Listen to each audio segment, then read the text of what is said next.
So just a heads up, everybody, please stand by. Say first, of course, welcome to Green White Checker TV. Say there's a bit of a setup miscue or mishap or whatever you want to call it. So we're getting that setup squared away here, and the new session will be up here shortly. So bear with us for just a moment, and we'll get this race number 2 here started just momentarily.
So while we're waiting though, I'm gonna put up this really cool little render that my teammate from some other races and leagues I do, Jonathan Goodell, he was able to put together for me.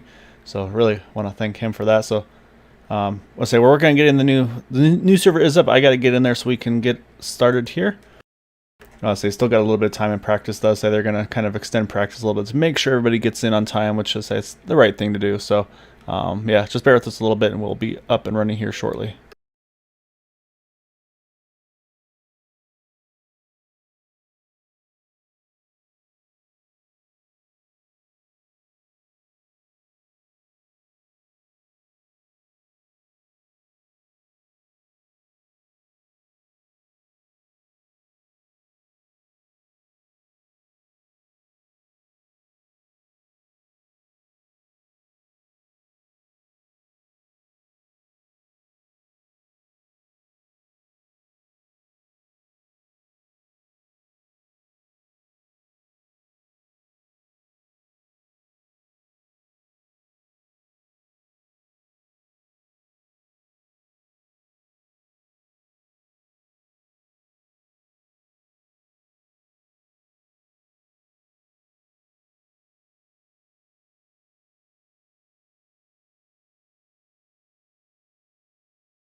Yeah, so it works really well as a loop, I say. So, well, I'm gonna kind of learn a little bit, see how I wanna make it, use it full time.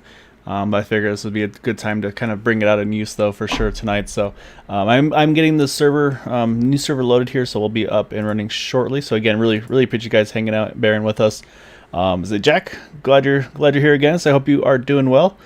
And then, oof, yeah, say.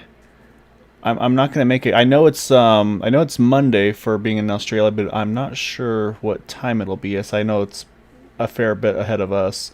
But yeah, so we actually have not. I think he may be taking the season off, but we have a one of our members, Corey Lane, is I believe in New Zealand. So say we've got a couple other guys that are pretty far distance away from us as well.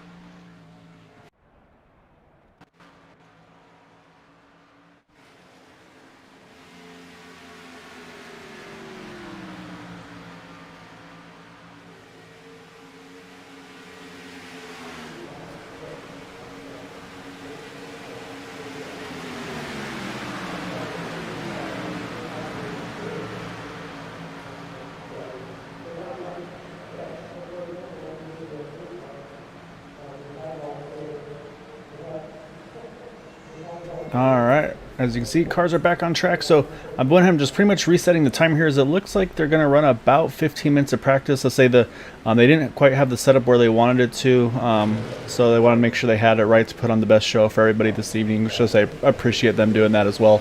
So yeah, so say getting things up and running here, and we'll be going green, or should I say going qualifying here in about 13 minutes or so. Let's say, and then we'll get things kicked off here. So just a little bit of a delay here, but yeah, again, really appreciate you guys being a part of this already here tonight. So it should be a lot of fun. Last week I should say, was the iRacing Superspeedway for race number 1. And say winner of that race was the number 25 of Kevin Freeze, also our defending season 6 Superspeedway series champion, able to hold off Charles Johnson. Brandon Pasalaco brought it home in third. So that was a bit of an odd race. There's a lot of, there's at least one caution that really jumbled everybody up, and it really kind of changed the outcome of things. So yeah, so right now hopefully we don't have any of that kind of craziness here tonight.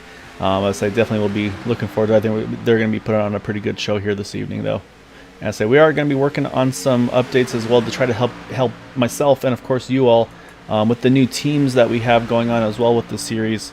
I'm going to be trying to figure out a way that we can kind of show you who is with which teams for this. So working on that. We're going to try to do some windshield banners, different colors for each team. So hopefully that'll stand out a little bit better for you all to be able to watch here. But yeah, so again, really appreciate y'all joining here with with Green White Checkered TV, and of course Area 51 Racing League tonight with the Super Speedway Cup Series. Like I mentioned, just a little bit of a delay here, but we will get this thing underway in just about, looks like about 12 more minutes. So I'll say enjoy the practice action here, and we'll get started here in just a little bit.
All right, good evening, everyone. Welcome back to Green White Checker TV. Tonight we have the Area 51 Superspeedway Cup Series tonight here at Daytona. Drivers making their qualifying laps down right now as we run here. So again, it's a one race under our belts at the iRacing Superspeedway. Kevin Freese getting the win there. As you see, he's got that 5-point lead over Charles Johnson in second. They got Gabe Butler, Brendan Pastelacqua, Dale Willoughby are the top five. However, unless something changes here quickly, I do not see that 25 of Kevin Freese in the lineup here tonight. So it's definitely going to shake up the points on his end. So the question is going to be whether or not if it's a win in your get in with the new playoff system that they've got going on with this series as well. So definitely have to take a look at that. But do see the 89 of Matt Quick. Maybe try to bug him a little bit during the night as well. But yeah, so say drivers making their qualifying laps at the moment. But I say unfortunately, what my partner in crime, Dale, not here tonight. However, I think I've got a pretty good ringer to join the booth here this evening, and that is our Season 5 champion for the Cup Series on Thursday nights. That I'll say you might recognize him with the 94 car that when we raced that on the Thursday evenings of Maxwell Caldwell. So yeah, Maxwell, really glad to have you in here, as I know you wanted to give this a shot here, and say timing was perfect. I say definitely always can use an extra set of eyes and say just again some more insight than I might be able to give tonight. Absolutely glad to be here, man. Thanks for the offer, and just excited to see what these guys are going to do tonight. It's Daytona. It's always exciting here at this race. Maybe we can see more of what we saw Thursday night when it was 3x3x3 there at the finish. Maybe these guys will kind of take some notes from that race and put on a great show for us tonight. So excited to be here and excited to see what these guys here in Area 51 Sunday Series can do. Yeah, I mean, and you're spot on there. I mean, that was probably one of the most wild finishes to a race I think I've ever been a part of, and I loved every minute of it. Obviously you didn't get the result you were looking for, that night, but at the same time, I mean, you know what to expect of these kind of races. You've done them, I'm sure, plenty on your own. Obviously Thursday this last week was one of the first times they've run the Superspeedway series, or Superspeedway track, I should say, over there. So. It's nice to kind of have it on both sides of things, but yeah, so it'll obviously get you some pretty good insight here as well. Oh yeah, absolutely. And yeah, Thursday night wasn't the result we wanted. We were trying to take it easy and just kind of had some pit road damage that slowed us down there at the end. But to still come home and finish 17th with damage, I was okay with that. But man, just excited to see what I like to call these Area 51 professionals do here at the Superspeedway. So maybe I can learn a thing or two from them. And like I said, hopefully they put on a fantastic show here. Excited to see what happens. Yeah, it should be a lot of fun here. It's like qualifying just has completed here. Let's go ahead and pull up our starting grid. So we got the top 8 here. So you can see SA actually, after missing last week, wasting no time, Matt Quick in the number 89 goes on the front row here, gets the pole position over Gabe Butler. You got Raymond Rittenauer, Jude Conrad, Kevin Hash, Eric Laurie. 7th and 8th, you got Mark Brown and Matt Wagner. Oops, scrolled too far there. 9th through 16th, you've got Randy Miner, Chad Wilkes, Charles Johnson, Trevor White, Bobby Hash, Michael Spell, Todd Merkel, Alberto Miguel Lopez. And then 17th through 24th, Nicholas Winnock, Todd Siebels, Nick Monfretti, Craig Forsyth, Todd Schneider, Robbie Richards, Roy Grandy, Brandon Pastelacqua. And then the remainder here.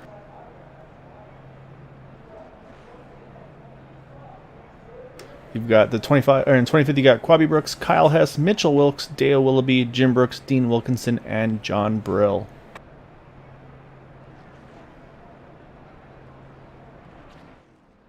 All right, so we're gonna get things rolling here. It's kind of a quick start here. Obviously, the quick one lap grid. So I'll say we'll leave Matt Wagner be for now. That way he can get ready to go. Let's say one thing we did find out though here this evening though, Maxwell, is that. We are going to be a little shorter on fuel than we were on Thursday night, so say it's going to be pretty close. You're going to have to really try to save fuel if you want to try to make it on a two-stopper. Sounds like maybe in the mid-20s, or I should say low to mid-20s, like 23 to 25 range, 25 if you really save it. So I'll be curious to see if anybody kind of tries to pull that strategy call and really try to stretch that fuel out, or if we're going to see maybe a 3-pit stop race this evening. Oh, yeah, I know from Thursday night, we were able to go a little bit farther than we actually thought. We were trying to base it off this Superspeedway series. We went about a lap or two longer, which kind of helped on that two-stop strategy. But, man, tonight that will be huge. Our guys going to hang out at the back and try to really mooch off that draft that's back there, or are they going to go run up front and possibly have a totally different strategy because of how much more fuel they're burning? It's going to be exciting to see. Yeah, so I'm one of the guys I honestly really expected to see be kind of Mr. Fuel Mileage was going to be that our pole sitter, actually the 89 of Matt Quick. So I think he's going for a different strategy here this evening. Going with just I think he's going to try to probably be up front, control this race, and like you mentioned, same with the new team series here. So you've got a lot of the usual suspects, as I call them, up front here in the qualifying. Like Matt Quick, Gabe Butler, Raymond Rittenauer, Jude Conrad, Kevin Hash, Eric Laurie, actually top 6 all there. But again, a lot of these guys got split up here with this new team situation here. So Gabe Butler, Jude Conrad, those actually are teammates. So that outside row, they're going to be looking to kind of work together and see what they can do. Then you got someone like Matt Quick, because some of his teammates are going to be a little further back, like the 12 of Robbie Richards, Michael Spell, Mitchell Wilkes, Matt Wagner. So let's say, and again, some of these guys might be a little bit of ringers, but actually, even if you look at that third row, or sorry, the inside line about the fourth car deep there, the 70, starting with the 73 there of Mark Brown, you got 3 teammates all in a row here. You got the 73, the 101, and the 9. Say they went with the matching paint scheme plan there on their cars. So you got the Team Mad Dog there. So they're right now all lined up here. So could be a really good situation. Could be a little risky, but you never know. Oh, yeah, for sure. And it looks like they're getting ready to come and take the green flag here, and it looks like they are off and away already, Gail. It's such a great start to this race. Let's see how this first lap shakes out. Yeah, so the pace car dropped off. You see, and we were quickly underway here. Saw one jump to the outside just a little bit there. Looks like everything's okay there. But say that's going to be the goal now, is these guys are going to try to get single filed. And you can see the 03 of Kevin Hash making a little bit of room for that one of Gabe Butler. There they go. They're going to get lined up here. So you really want to be on that inside line when you're getting up to speed. You just don't have the momentum on that top side yet. So now it's going to be where that 8 of Jude Conrad and the 071 Eric Laurie, they're going to try to work together. So you'll probably see some tandem drafting from those two. Just try to close that gap and get back up towards that top 3 or so. Absolutely. It looks like that top line is trying to form, getting more people jumping up now, seeing the 17 jump up, but the 81 jumping down. So some guys are bailing out, some guys are trying to jump up there, but they're trying to get that top line working. It looks like they're slowly making some progress there with Dude Conrad and Eric Laurie. They're kind of pushing their way up to the front. Yeah, saying those two, I mean, again, they work together week in and week out. So I say, and that's the thing, is a lot of these guys right now up front, they're very familiar with each other. They know how they draft with each other, and that's how they were so dominant. So that's going to be curious to see is how that all pans out here tonight. If they kind of just go with maybe the usual the game plan, because again, it's an interesting situation here, because I mean, obviously you want to get the best team result you can, but at the same time, if there's a potential of you doing the best you can with the guys you're comfortable with, that might be the way to get that best result for your team as well. Absolutely, and what an interesting dynamic they have now in this series, where not only are you going for a driver championship, but you're going for a team championship too. So that's a first here for Area 51.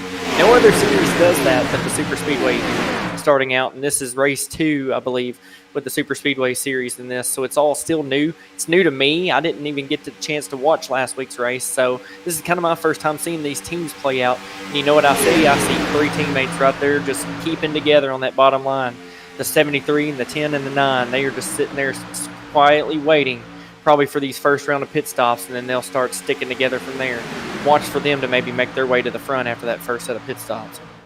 Yeah, saying that might be, like you said, that might be where that pit strategy comes into play. As you can see, they have that top line has found its way back to the front. You see Dude Conrad now challenging for the lead with that help from Eric Laurie. I was saying, actually, we mentioned Matt Quick as one of those teammates.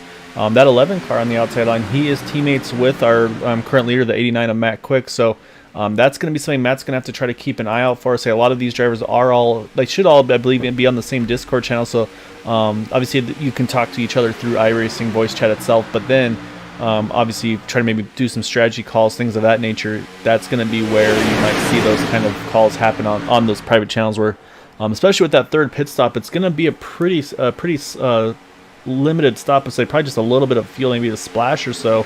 So let's say there's going to be a lot of options on when you want to make that first stop, or do you want to maybe save that splash for the end. Absolutely. An interesting move here. Dude Conrad actually moves down to that bottom lane for a minute. I'm assuming Eric Laurie is probably getting hot. Something I was going to mention, that top line was working its way all the way to the front, but notice that they had to stall out there for a minute. The temps in these cars this season are getting so hot so quick compared to a few seasons past that, man, it's tough to sit there and stay connected to somebody for too long. About an entire lap and a half, and you're into contact. it. Oh, and it looks like trouble. Oh, we got a lot of cars involved here. It looks like those contacts started around the 03, I think, of Kevin Hash.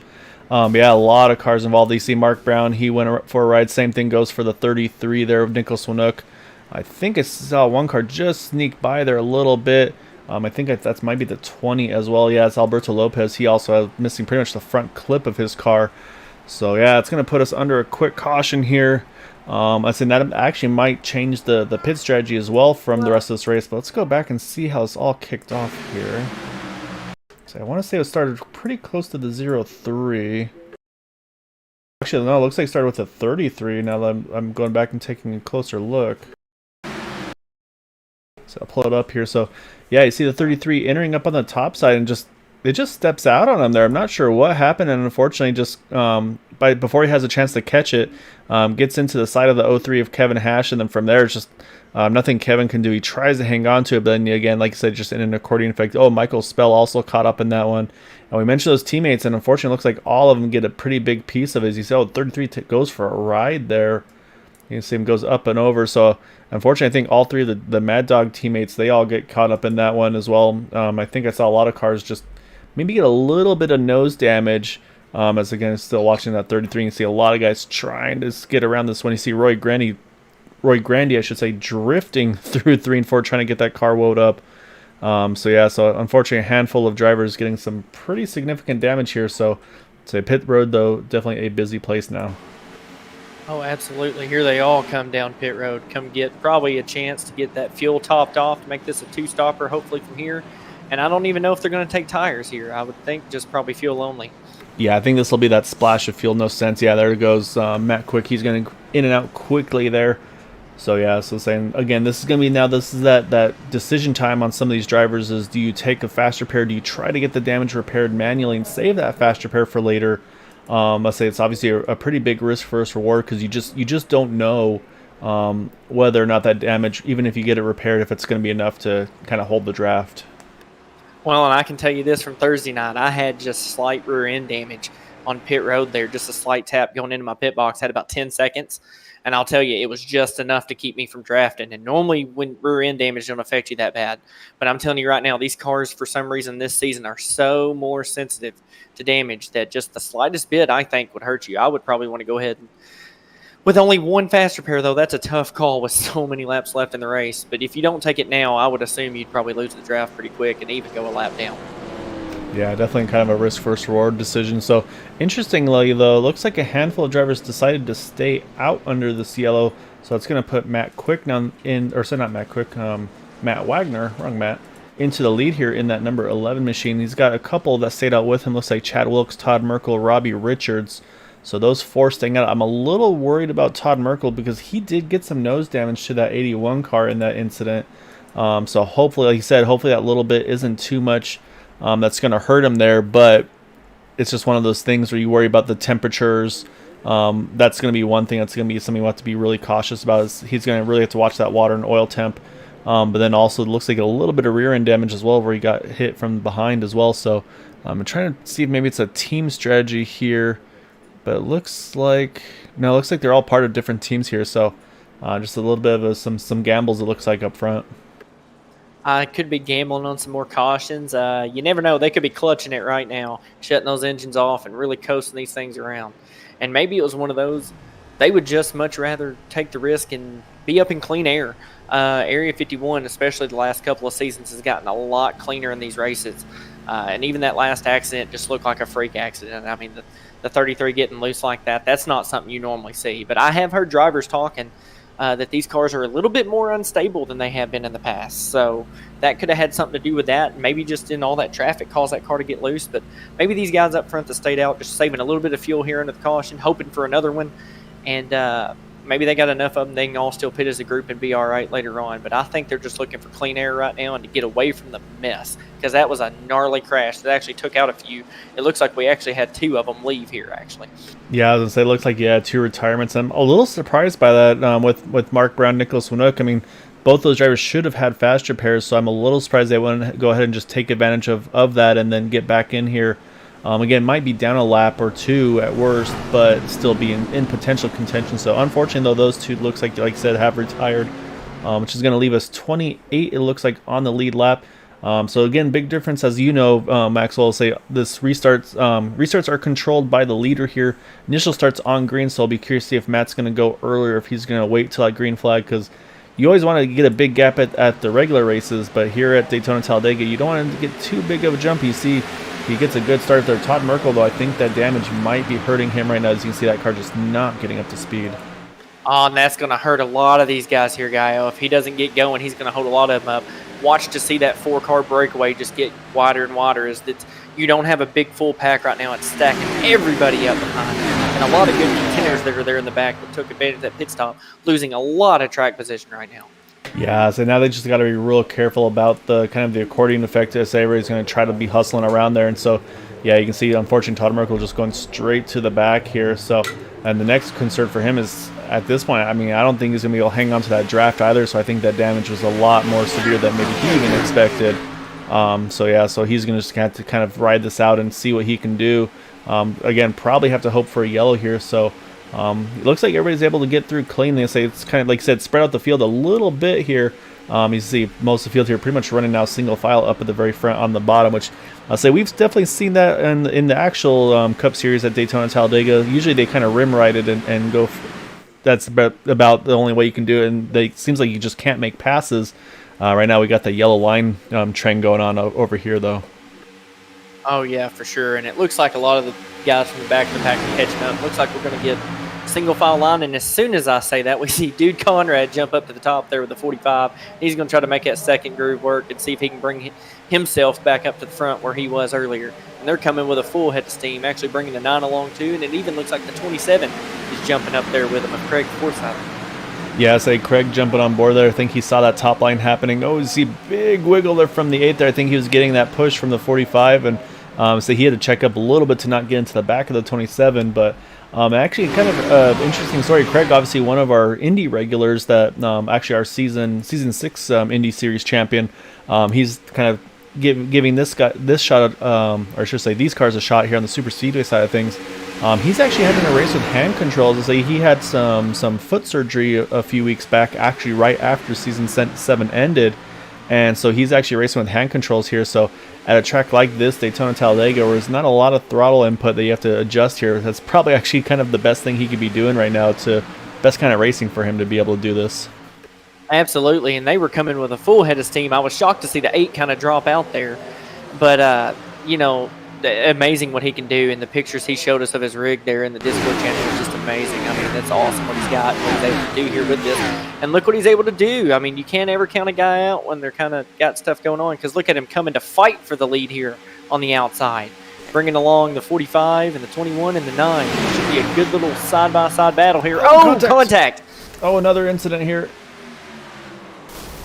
I say more cars involved. Looks like Charles Johnson. Oh, he's got motor damage as well in the 9. That could be a bad. Oh, as he gets hit again, unfortunately, by the 12.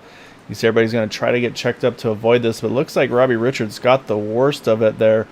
And yeah, it just seems like you're right, though. If this one it might be a handful this evening, so that's going to put us back under yellow.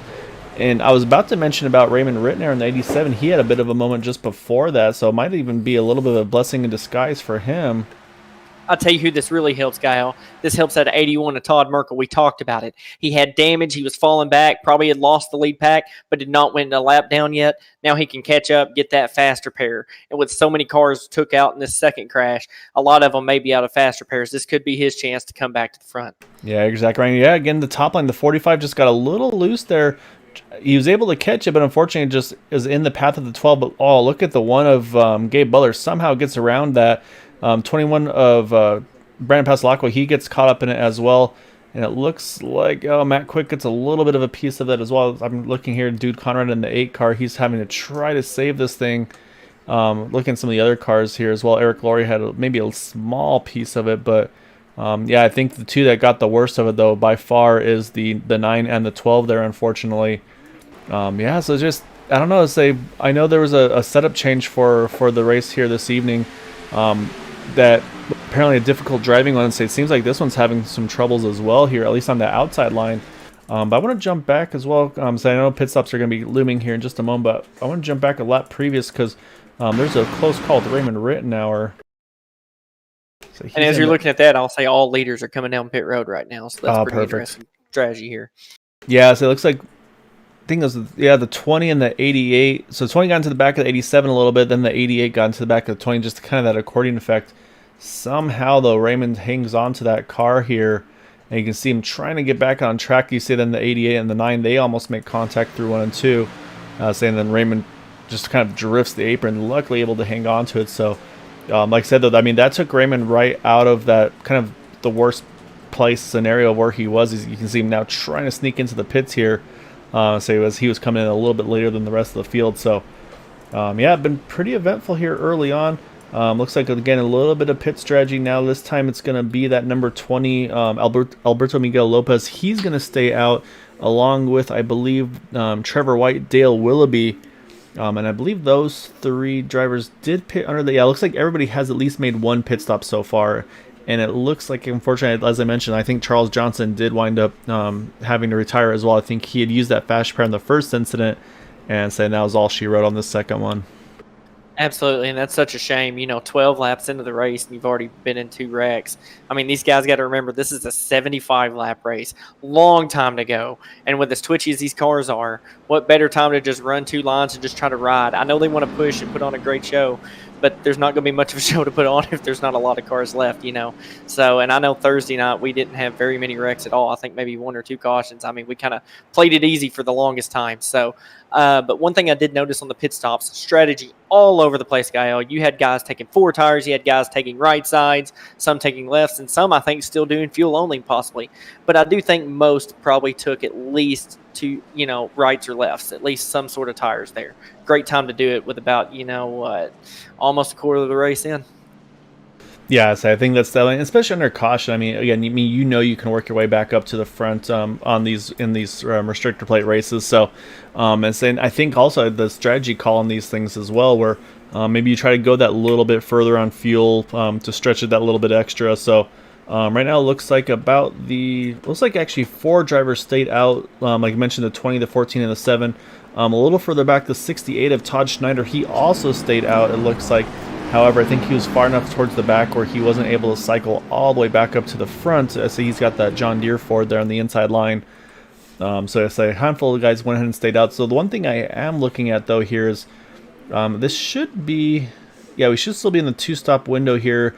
But what you could do here, theoretically, is maybe split that strategy up in very different ways. Obviously, you could split it in half, or in thirds, I should say, do like 20-40... 20 laps and then 40 laps and then you're good to the end, or does maybe you run one of these stints long, and maybe that last stop or the first stop, maybe you just try to do like a one can of fuel to maybe shorten that final stop. Absolutely, man. I'm glad I'm not in this race for one reason. With the way the cautions have fell right now, I don't even know what strategy is going to work, because you can, like you said, split it up, or you can run out the fuel and see if you can save a little bit. I mean, it's going to be all over the place here. But if they can keep it green, it's going to be exciting to see what teams do what. Because with the team dynamic now, these teams could do all kinds of different stuff. We could have 5 teams doing 5 different strategies. It'd be interesting to watch. Yeah, I'll be curious. And again, that's going to be where that teamwork comes into play here. So I see a lot of guys did top off on that 1 to go. You see the 20 car gets a nice start, to the 14 jumps in line right behind him again. And actually, those are 2 teams right now. First and second, that number 20 of Alberto Miguel Lopez, and then the 14 of Trevor White. Those 2 are teammates, so I think that might be a strategy call for the 2 of them. But then you look right away, here comes that outside line, the 11 car, Matt Wagner right behind him, the number 89, Matt Quick. Again, teammates starting to work on right away here. Those 2 are teammates on that outside line. And you can see a big push from the 89 and the 11 car. That's going to put them right to the front here. What a great push they had. And I watched that just unfold there on the restart. They just got a great jump. And Matt Quick, man, that's a guy I've got to watch around here. He's always quick at these Superspeedway races.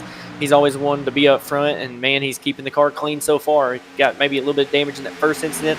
Look at him here pushing the 11. As we got another run on the outside with the 7 car and the 1 of Gabe Butler coming at him. Yeah, it's Dale Willoughby, Gabe Butler on the outside line.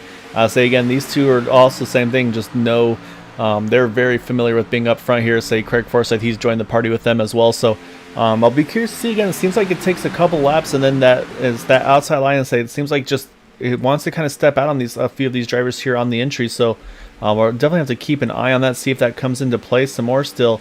Another thing to note, unfortunately, is that Todd Merkel didn't go quite to plan for him. He went ahead and actually opted to choose to get that damage repaired manually, but the problem was he didn't catch up to the draft in time on that restart.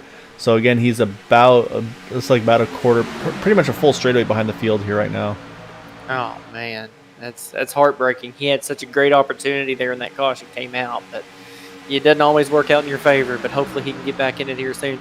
And something I noticed is we've got a lot less players in this race now. We've got one big pack up front, and then we've got a few stragglers kind of off in the back, a little 3-car pack, and then one that looks like it's lost the draft. But other than that, everybody else is still in a pack and still kind of hanging in there. But definitely a lot less than what we started with. Those wrecks have really changed the dynamic of this race.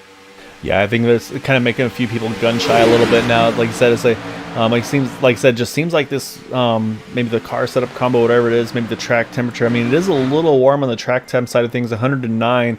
Nothing too crazy, but at the same time, I mean, when these things start getting warm, I say that track gets slick. So you're exactly right, though. Unfortunately, at 21, Brandon Pasalacqua, I think he also is in the same boat. He tried getting his damage repaired, and just isn't enough to be able to hold on to that draft there in that number 21 car. So he's going to have to hope for a little bit of luck as well. Then, yeah, same thing with Raymond Rittenauer. He's got the 03 of Kevin Hash and the 3 behind him of Bobby Hash. So I think those two are just in the range where they might, if they can really lock on and maybe do some tandeming, they might be able to find their way back up there. And look at this run for Dale Wilby and Gabe Butler. They are pushing hard, and they are trying to take that lead from the 11 of Matt Wagner. But here he comes back with Matt Quick fighting back on the bottom. This is an excellent battle for the lead. I don't see advantage either way. As soon as the 7 gets an advantage, the 11 starts coming back at him. So this is a great race up front. Yeah, so it's again that kind of that risk versus reward. You want to lock on and just push for all you're worth, but at the same time, you got to watch that oil and water temperatures, as you mentioned a little earlier. So I think that's why you see that separation. They try to kind of time it where you get the most out of those pushes. So right now you see that 7, and usually that's what you see. The outside line usually gets a little bit of an advantage down the back stretch, but this time Matt Quick, though, he locks right onto the back of Matt Wagner here. That's going to give Matt just a little bit of a nose advantage here through 3, and actually clears him. Oh, we got trouble again in the back there. Again, turn 3. So I say we've got a lot of cars, and this one's actually one of the biggest ones we had so far. And so you see the 101 was caught up, and I think I saw Eric Laurie with some more damage. Oh, the 29 up and over there. That's Nick Manfredi. So yeah, it's whatever's going on with this track and everything tonight, it's just giving these guys fits tonight. I'll tell you what I think it is, Gael, just from experience myself. Since this new build has come out, I've noticed that Daytona here in these Cup cars on the outside, especially going into turn 3 where they were at, the car really wants to unload going in that corner for some reason, and the back end gets real light. And it looks exactly like that's what happened there with the 90. Just the back end got real light, and as he kind of put a little bit of wheel in it, it just turned him on down into the cars on the bottom, and then it was on from there. So try to get it pulled up here. Just give me a moment.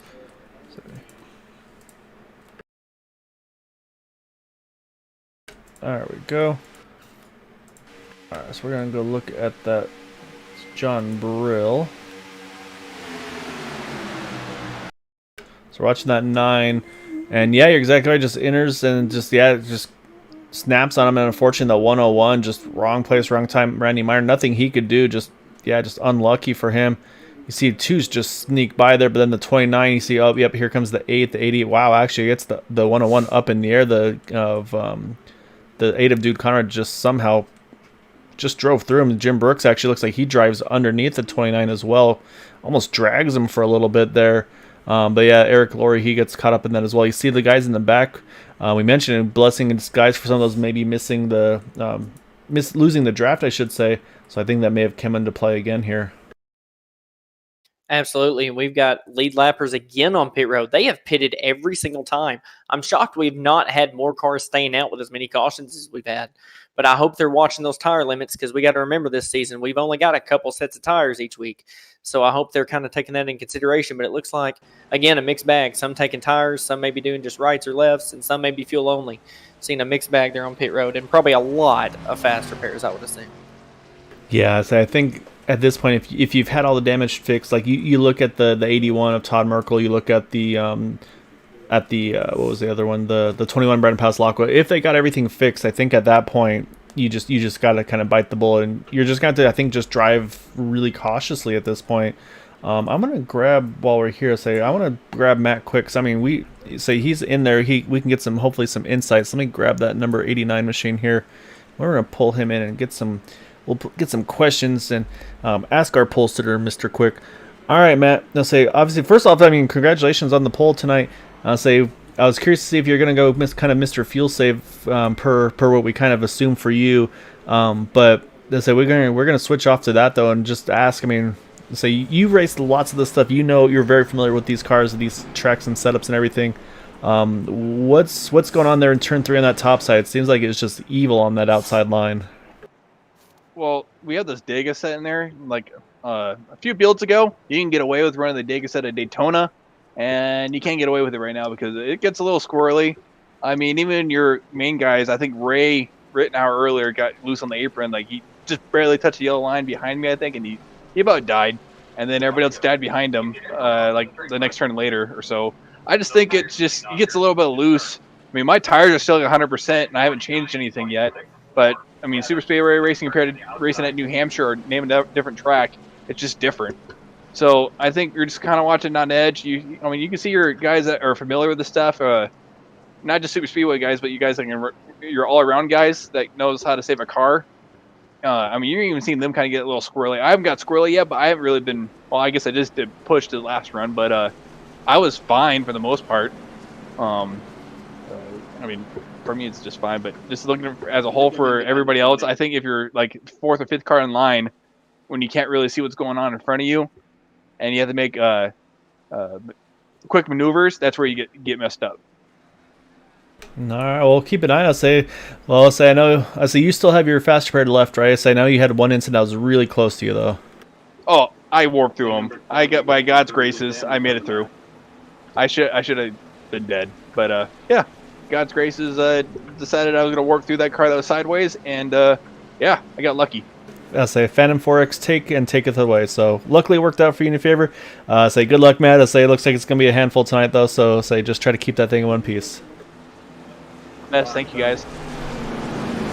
All right, well, so that's what we've got from our in-race reporter, that number 89 of Matt Quick. So he is on that outside line, but again, he's going to have a friend behind him in that 11, his teammate Matt Wagner. So you kind of hope that you expect you'll see them work together. Actually, though, I'm a little surprised here. Todd Schneider, 68, again, the only car stayed out. He's got 16 laps here on this run as we get back underway here, but he's going to have to pit in less than 10 laps at this rate, I believe. I tell you, if he doesn't watch it, Guile, he's going to find himself to be a lonely person down on pit road. And that is not what you want in these plate races, especially these short ones. I love doing the endurance, like 200 laps around here where you got plenty of time to make things up. But 75 laps is really a whole lot quicker than we give it credit for. But he's keeping that nose up front, and he's got probably one of the best pushers in the league here right on his rear end, pushing him straight to the front. Yeah, so yeah, if you want something behind you, it's going to be one of those guys like Gabe Butler, Matt Quick, Raymond Rittenauer and company. Those are like the guys to make it happen. As you can see, Matt Wagner tries. Oh no, we got trouble right away. I think the push went wrong there. We got a lot of cars involved. So unfortunately, I think we just commentators cursed Matt Quick. He gets caught up in that one. A lot of cars caught up and say this is by far the big one there. So this one wasn't a looseness entering turn number 3 situation. Unfortunately, this was just, I think, a push gone wrong there. So we've got a lot of cars caught up in this one. So going to be another chunk of fast repairs going on here. But yeah, so unfortunately, back under yellow here. Let's go and see how this one all kicked off. It looked like I think the push maybe just wasn't quite square. I'll tell you what I'm seeing here, Guy, on my side is it just looks like the 68 kind of drifts up a little bit, and Matt Quick just kind of comes off the 11 a little bit, kind of comes down, but it's in turn 3 where that car wants to unload and kind of shoot you down. Looked like he was trying to catch it, but as he was trying to catch it, the 68 comes up and they meet. Yeah, pulling it up here on the replay, we'll take a better look here on the back. And so as you see, I see the 11 there, they're separated. Yeah, you're right. You're right. The 11, he just kind of actually drifts up into the 89. Yeah, nothing of Matt Quick's doing there. I thought it may have been draft related. Matt Wagner, quick hands, able to get to the outside of that one. But then unfortunately, it looks like Matt's pretty much the only one to sneak by here, at least on the initial kick of it. So you look from the back of that 11 car, and you're just going to see pretty much everybody getting caught up in this one. So like you said, again, Going to be a lot, if there's any left, a lot of fast repairs. Just a lot of damage to a lot of good cars here tonight. I tell you, I hope it's not any commentator saying that I joined the booth tonight, because it has been nothing short of just wreck after wreck. And notice we've not had any small ones. We've not had any single spins or just spins down to the infield. It's all collected multiple cars. I'm talking 5, 6, 7 cars every time. And then here it is again. Every leader is coming down pit road right now, but I'm sure a lot of these leaders got some damage they got to fix. And that's what's going to wind up being. I think it's going to be kind of a case of attrition at this point, where who's going to have any fast repairs left or just have a car that's up to speed. You see Matt Quick, Gabe Butler, they're both going to hit the pits here and get those fast repairs done. They had motor damage. There's no choice on their part there. But yeah, I mean, at this point now, you're going to, like I said, you're going to be having to be driving very cautiously. The other thing that's going to happen here, though, is I'm looking at the lap count here. We're at 50 to go. Obviously, there's still, of course, the potential of a green, white, checkered finish, and I suspect what we'll see here is drivers are probably going to have to really kind of like, okay, this isn't working the way we want it to do. We're going to have to kind of tone it down a little bit. But and if that does happen here, we're going to be restarting here just at the very edge of that pit window. Say some of those drivers that top off here, I believe we're going to restart with 48 to go. So I say if you can do that 24-24, this could be a one-stopper if you play your cards right. And man, it looks like we've got even more retirements. One of my teammates on the Cup Series that I was kind of low-key keeping an eye on there, Chad Wilkes, he's retired. We see Dude Conrad, very great plate racers, retired, and Randy Manor now retired as well. Yeah, you're right. Yeah, Randy, name. Kyle Hess as well. Yeah, so yeah, I'll say, like I said, this has been an attrition-filled one. Say at this point, it's going to be one of those who's got a car left at this point in this race. Had a couple drivers stay out here. Looks like Matt Wagner again, Alberto Miguel Lopez, he stayed out. Todd Merkel as well. At this point, I kind of presume Todd Merkel went ahead and stayed out, or not stayed out. Went ahead and used that fast repair on the 81 machine. The question is going to be again, who still actually has a fast repair left. So I see a lot of drivers just now exiting the pits, which kind of leads me to believe that they're just, at this point, they're just going to try to get all the points that they can at this rate. And I tell you what I'm seeing right now as we double up, I'm seeing some guys in the back doing a strategy I wanted to bring up. We are really, really close. All right, we're lap 27 coming to 28 of the race. And we know that we can go anywhere from, 23 to 25 laps. These guys are topping off those fuel tanks, trying to make sure without a shadow of a doubt that they can make it on one stop. And if this race decides to go green, which we've seen no evidence of yet, but if it decides to go green, that is going to be the difference there. Yeah, so what they're going to have to be careful about here is on this restart, though. Say if you top off on the one to go, you got to restart on the inside line. So you see you got about looks like actually 2 rows, maybe 3 rows now with the 71 car of drivers side by side. But then from, it looks like Jim Brooks about on back. Everybody else is going to be single file on the inside line. So again, you got to be really careful about not losing that draft as well. That's going to be, I think, a critical one here for a lot of these drivers on this restart. One of the viewers on YouTube, though, definitely mentioning that turn 3 seems to be cursed tonight, and saying he's not wrong. And say for whatever reason, it seems like this has just not been the turn for. Say it sounds like the setup may be not quite with the new builds and everything, maybe not working correctly. But yeah, right now turn 3 is definitely the trouble turn. Well, and I'll tell you, too, when I even ran my Daytona 500 with the iRacing setup, it's still very tricky there in Turn 3. So I think it's more just the new build and these cars right now and how they restart or how they handle it. But here we come for the restart, and we're going to see who can get to the front. And there's a long line of guys in the back that need to play catch-up and fast. But here we go, the 11 with a great jump. Yeah, hopefully not too good of a jump. That's where you got to be careful again. And so you want to get those jumps on some of the other tracks, but not here. Got a couple drivers had to hit the pits on the restart there. I think maybe some pit road penalties for them. Say again with the quick yellows here, you can't pit. If you don't pit on the first time, it closes for you on the second time around. So I think that might be what's happening to that 18 of Roy Grandy and the 88 of Michael Spell. We'll keep an eye on them. But right now, though, so you can see again the field starting to spread out pretty quickly here, out towards the back. So I think we're going to see a different strategy for some of these guys that want to kind of push early. And some are just going to kind of go cruise control now. Absolutely. And once again, here we get a lap wound up and this top line starting to come. And a player each and every race here, that 7 car, he is making his way to the front. He's going to be clear at the start-finish line. Yeah, I was just about to mention what I saw, a slight movement for that 71 there of Mitchell Wilkes. Let's say when you're that second car line, you're pushing that one in front of you. You kind of get that tunnel vision. At least I do, where you want to follow that car you're pushing, kind of just follow them right back down with them. And more often than not, obviously that gap's not going to be ready for that one. So. And I do see, actually looks like some strategy by, looks like Matt Quick, Raymond Rittenauer, Kevin Hash. They're rolling about 2 seconds off this lead pack here. So they're just going to work as a trio here and try to stay out of the way just in case there is another caution. I think they're just, and you see up front here, actually they're starting to single up as well. So I think, like I said, I think strategies are starting to change a little bit here. I'd say, and I mean, what else would you do there, Gael? You've seen 3 huge wrecks take out a lot of players, and this is a long season. This is race 2 of 12, so I mean, there's still a lot of racing left to go this season in that points championship with the teams and everything. If it were my team, I'd be getting every one of my teammates that's left and saying, let's hang out for a while. We've still got a whole nother pit stop, and we've got some fast cars that we know we can catch back up. So as long as they can stay in a trio, I think, and stay within a certain amount of time, I think they'll be fine. But those are 3 fast plate racers there in the back, just hanging out. I'd be watching for them to the end of the race. Yeah, so again, if we are able to make that green flag run now at this point, as you can see, everybody's running pretty much single file. Dale Willoughby leading the way. He's got Matt Wagner locked onto his rear bumper. But say if we do get to that point for the green flag pit stops, that's really where you can make something happen, is that entry and exit speed and staying with a teammate as well. That's gonna kind of be the make or break. Absolutely. And can we just kind of give a shout out to, I know we mentioned him a few times already in the broadcast, but the 81, I mean, let's think about it. He had that first restart after he got damaged and fell all the way back, went a lap down, had all kinds of troubles there. But he's got his damage fixed, and look at him up here in P3 after all said and done.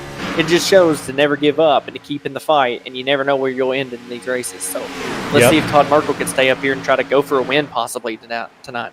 Yeah, you're exactly right. I say Todd Merkel, he went for the game plan initially of trying to see about getting the damage repaired manually. Didn't pan out, so he went ahead and opted to go ahead and get that faster repair done. So he's going to have to obviously be careful the rest of the way.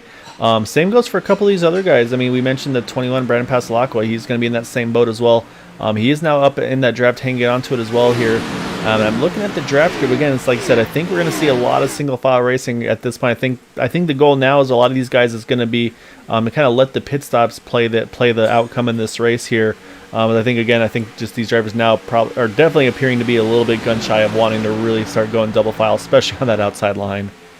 And I may have missed this here myself, Gael, but I'm trying to think of who's on what pit strategy. You know, how many guys have still stayed out for a few of these cautions, but maybe this last one, maybe everybody pitted and did top off that fuel. Maybe everybody's on the same one-stop strategy here now. Oh, that's a good point. I don't know. Yeah. So, I mean, if you've got some guys up front that ain't stopped a couple of times, they may be at risk of still having to pit a couple times. And I don't think they would be in a 2-stop window, but it still could be far few cars. If it's only 2 or 3 that come down, that'd be really rough whenever you could pit with like 7 or 8, and end up losing that draft. But, some other players I'm noticing through this single file line that have made their way back up. Look at Brandon Pasalacqua. We've seen him in a couple incidents tonight. Look at him riding there in the 9th position, it looks like. Just kind of biding his time there behind Jim Brooks. Yeah, Sam, actually, I'm looking at the current running order versus the grid. Right now, our top 10 has only one driver that qualified in the top 10. That's the number 11 of Matt Wagner, who qualified 8th. Everybody else looks like actually 15th or worse on their qualifying position. So it's just completely kind of shuffled where everybody was on the qualifying side of things here tonight. But to your point though, Maxwell, on the fuel side of things, our top 4, actually I should say top 3, Matt Wagner, Todd Merkel, and then Alberto Miguel Lopez, they did not pit under that caution. They're for sure going to have to make a 2-stopper to the end. Dale Willoughby did pit under that yellow, but obviously leading here. He's going to be using a lot more fuel leading this pack. And then where I'm going to be watching is the ones that topped off on that one to go, and that's being led right now by that 53 of Quabi Brooks in that Motorcraft Ford. He's got with him though, he's got Gabe Butler, Robbie Richards. Those 2 also topped off. Looks like the 3 of Bobby Hash did as well. And then I believe, and then Matt Quick, Raymond Rittenauer, they did the same thing. However, Matt Quick, you can see, I think he's had to really hustle to get back onto that lead draft. As you see, they're coming around a couple of cars that are off pace here. I'm a little worried about Raymond Rittenauer, though, and Kevin Hash. I think they're just now getting onto the rear of that draft, but the concern on that situation there is just making sure that they have enough, that they're probably having to use a lot of fuel to catch that lead pack here. Absolutely, and you took words right out of my mouth as you were kind of commentating. Oh, we got a wreck. Oh, no, it's Merkel. We got another one. Another couple crashes. Wow. Oh yeah, again, a lot of cars caught up in this one. You see the 53 in that one as well. So I'm trying to see who else was in there. I see another car slowed further up. I think it was Craig Forsyth. Yeah, I see the 53's got motor damage, so if he has a faster car, he's going to have to use it here. Man, yeah, again, it looks like, again, it was turn 3 here. With Merkel, I think. Well, I'm trying to go back and see what happened here, but I believe that started with that 81. Yeah, well, maybe just, again, even on the loose side, or on the inside line, looks like maybe he got loose. We'll take a better look at it, though. That's exactly what happened. He just wiggled, and it was on the bottom, though. I'm really confused about that one. Normally, the bottom's a pretty secure place there in turn 3, but he just straight up wiggles and kind of just gets himself loose and took out quite a few cars with him still, even though they were single file. You see a couple cars make some quick moves. Oh, big hit for Craig Forsyth as well. You see a lot of the guys. Brandon Pasolaco actually literally drifting through the turn. Yeah, that's where the 1 and the 53, they make contact with one another. I think the 21 somehow gets through. We're gonna watch that 21 car because I think he's gonna have the good hands award for that one. 76 actually made a really good move as well. Let's go back. I want to take a look from that 21 machine. We'll look at speed as well so you can just see how fast he had to react to this. And I'll tell you this, I saw a big player took out in that one, and I don't know if he's got a fast repair left. Gabe Butler kind of got some front-end damage from that, so I'm curious to see how that's going to harm him the rest of this race. Yeah, we'll take a look at riding on board with Brandon Pasolaco. You see him, yeah, complete opposite lock there from him, then gets in the grass and able to, looks like, get it back going. So yeah, I think Brandon's going to get away with it. Probably going to need, well, maybe 4 tires, but I'd say for sure change of shorts there for that 21 car because that, yeah, I don't know how he survived that one. Hey, what you do there, you go where they're not, Gael. He saw them all up top, and we've seen this at Talladega in the Real Cup Series back, I think, in like 2011 or 2012 with Jeff Gordon avoiding a big wreck. You just go where they're not. You dive down to that apron, and they're all wrecking and pushing up to the top. So great save there by Brandon. That's definitely probably save of the race, I would say. Yeah, so him and Jim Brooks both had really good saves there. I think Brandon just got a little bit of bonus points for going a little bit extra sideways down through the apron there. And I'm noticing something here. I see a few cars, looks like they went through the pits, but I don't think they actually pitted here. And so that's a strategy call as well here, Maxwell, is as long as you drive through the pits, it opens the door for you to be able to come back in around on the 1 to go. So I think we're going to see Matt Quick, Kevin Hash, Raymond Rittenauer. I think we're going to see them in the pits again this next time around. And to your point about the one of Gabe Butler, he's still sitting in pit road in that one car. So either hoping that he doesn't have to use the fast repair, or like you said, maybe out of him and having to try to get this damage repaired manually. Similar situation for that 20 as well, as they kind of hiding in the background there. There he is. He's also got some pretty decent damage. He had some rear end damage before, but he definitely got some right front damage afterwards. So we'll see how that car is looking as well. But again, like I said, I mean, right now it's an attrition race here. Absolutely. And, this really surprises me because these guys have had so much practice with this and done so well. And, I'm real interested in this pit strategy by Matt Quick and Kevin Hash and Raymond Rittenauer and even Dale Wilbury coming back down to go through the pits and not take fuel, but then to come down this time and get it. If you were going to be at the back anyway, I don't know why you wouldn't have just stopped and maybe even got some tires that first time and then topped off with fuel. I'm confused, perplexed by this because I don't know what much more they're gaining here because I still think it's a one-stopper no matter how you look at it. But maybe there's just a matter of when they want to come and make that last stop. Maybe they want to be that last group. And I do see that they're taking tires at this time. I see the 87 at least for sure was taking tires, and I'm sure the rest of them did too, at least left sides. So that's an interesting call. Yeah, I think I saw the 87 and the 89 both taking tires there. I think what your strategy, like you're saying, I think that's exactly actually what they're doing is they basically want to be. I think they're going to do exactly what we saw that last time.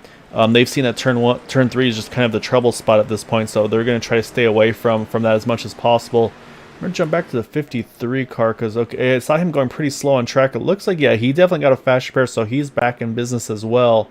So he's just going to have to hustle though, because right now the pace car is in turn 3, so he's got to make sure he doesn't lose the draft here on this restart. So right now, unfortunately, looks like we did lose Craig Forsyth. He had to retire as well after this one, and only got 16 cars left in the lead lap. So they started with about 30 tonight.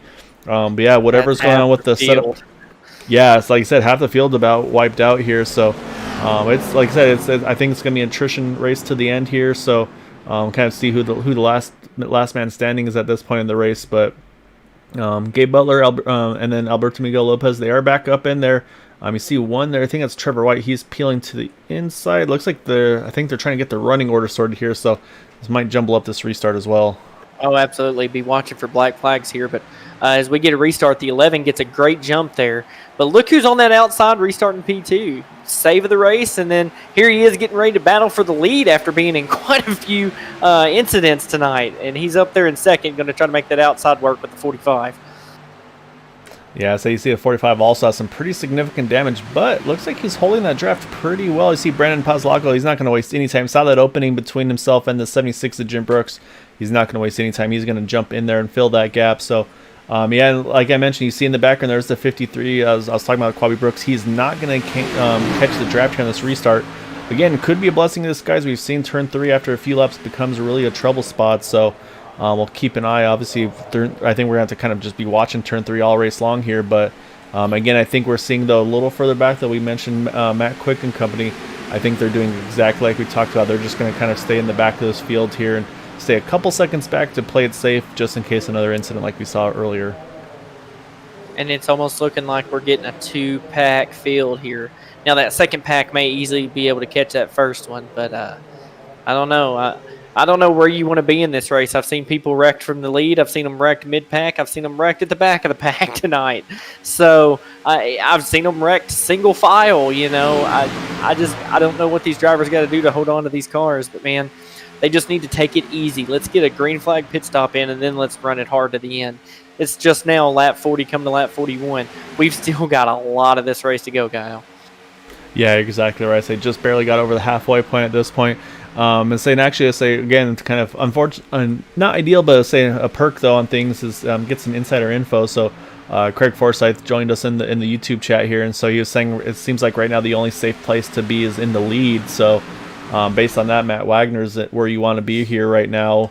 As it looks like the field is starting to close up a little bit, and I'm a little surprised here. Gabe Butler, he's going to jump to the top side. Even with that nose damage, it seems like he's going to still try to find his way to the front right now.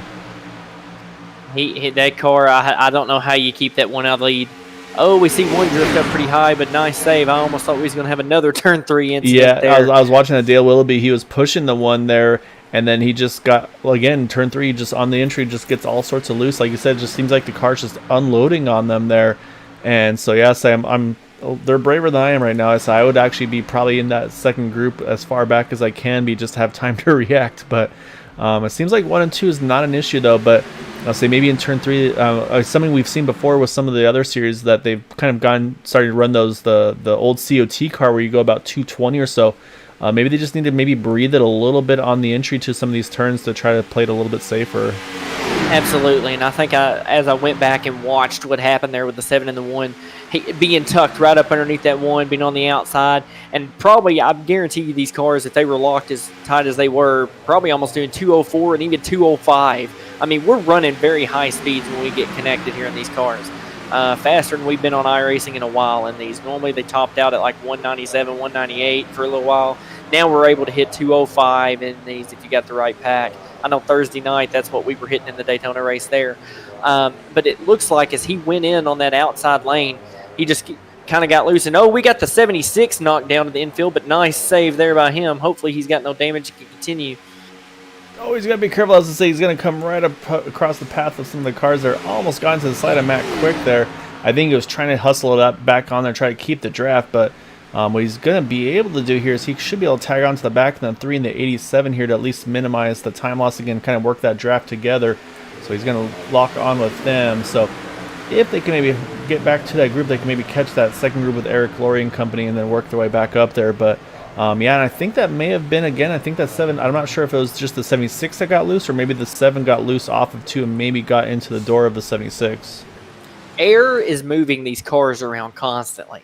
And I tell you, even as I practiced with some of the lead guys just this afternoon for the Thursday night race, we had a little practice session at Homestead. I've never felt the air affect cars as much as it did in that practice session for me today. So I can only imagine what they're feeling, these guys getting down on the doors of each of these cars. And it's probably moving them all over the place, kind of more than usual. And they got a kind of funky setup in here tonight. You know, that could be all the difference in keeping it stable and just spinning them out.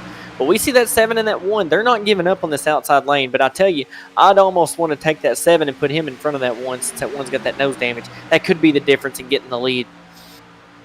Yeah, I say there's still there's no quit in those two.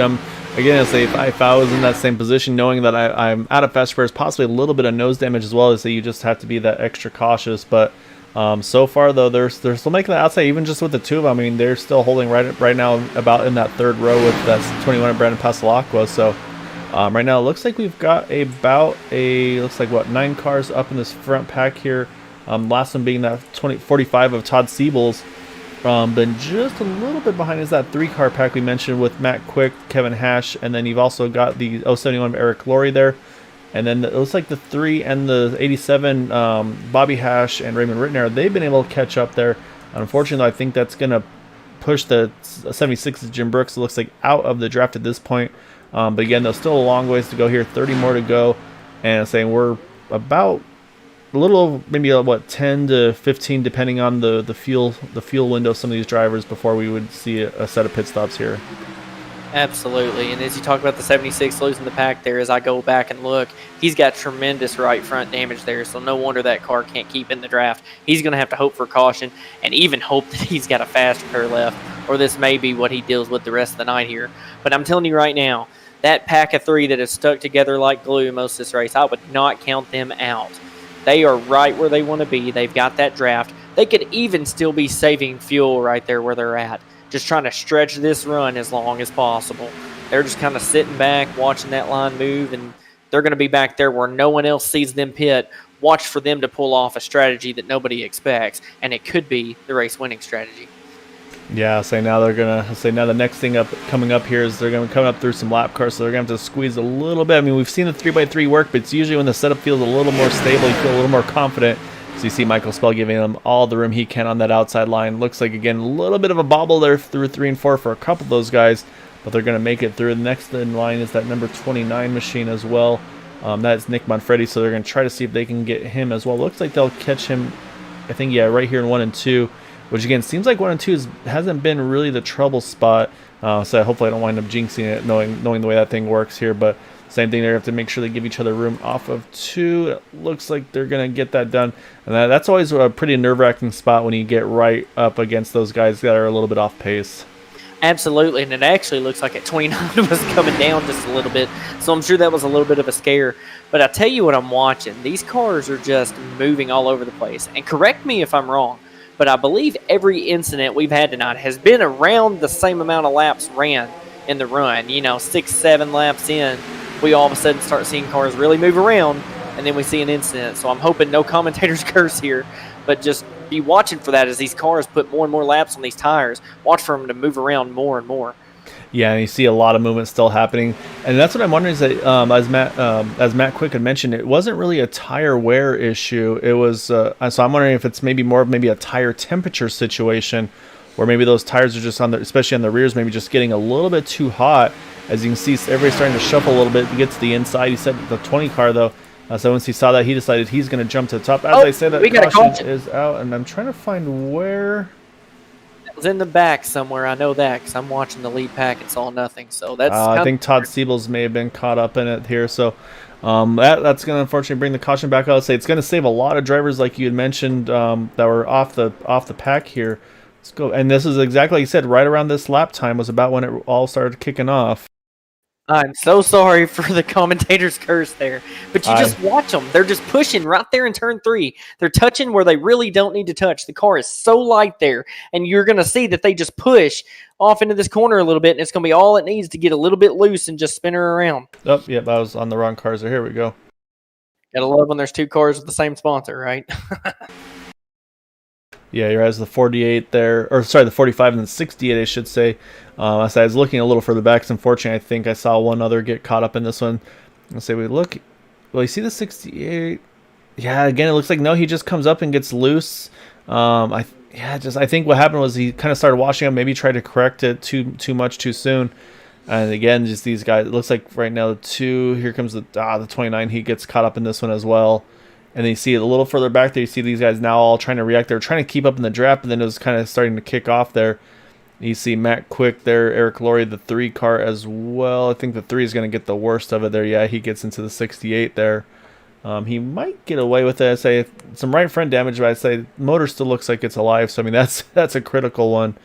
But I think Eric Laurie actually just sneaks on by there. He was the one that I thought I saw earlier. And yeah, actually, right, we do have 2 John Deere machines. I think that's what threw me off. Matt Quick here with some damage, and we know he's took that fast repair already, and we know just how quick he is in this race. Oh man, so this is going to be interesting. This is almost a crapshoot at this point of who is going to win this thing tonight. It's going to be a last man standing for sure. I can guarantee you that. And the other thing we talked about, the timing of that last caution.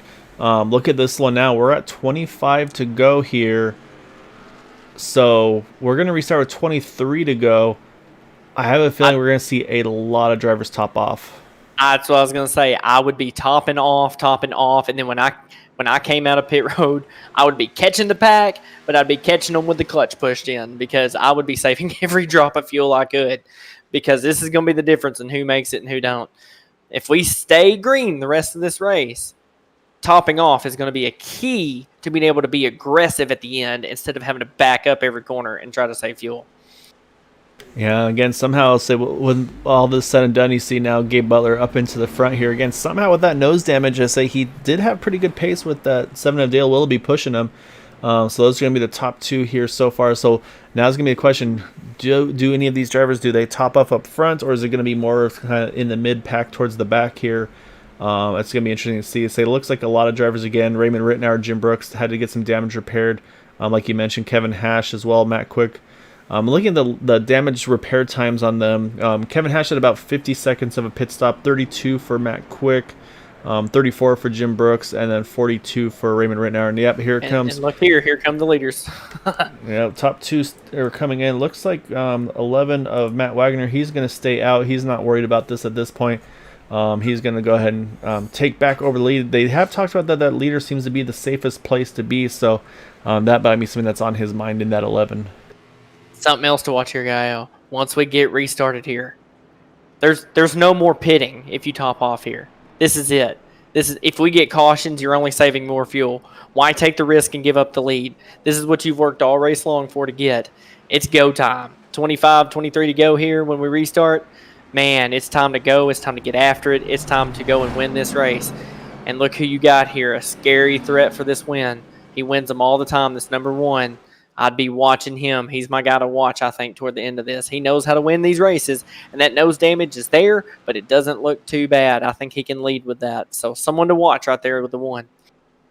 Yeah, so I think he's definitely going to be. I think, honestly, and that's the thing is with these races, you really don't know.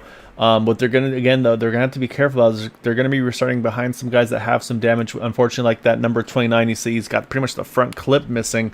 So say they're going to need to try to find a way to get around him quickly on this restart. Also, again, a lot of cars just now leaving the pit, so say it's going to be a bit of a stragglers, it looks like, to try to keep up with this lead pack here on this restart as well. And question I've got here, Gail, I didn't get to check it out, but how many did we have stay out here and not come top off? Because that could be huge if this goes green, especially if they're up front burning that fuel. So I think everybody sees, so it looks like the 11, 71, 20, 53, 76, and I believe the 12, oh no, I think the 12 actually topped off as well. So I think those top 5 are the ones that all went ahead and did not top off. Everybody else on back did. As you see, green flag is back out. Matt Wagner gets a big start here. And as I say, it looks like they're going to all try to clear that 20, it looks like, as they get up to speed. But we're going to be watching a little bit further back to see everybody's going to have to try to find a way to get around that number 29 machine.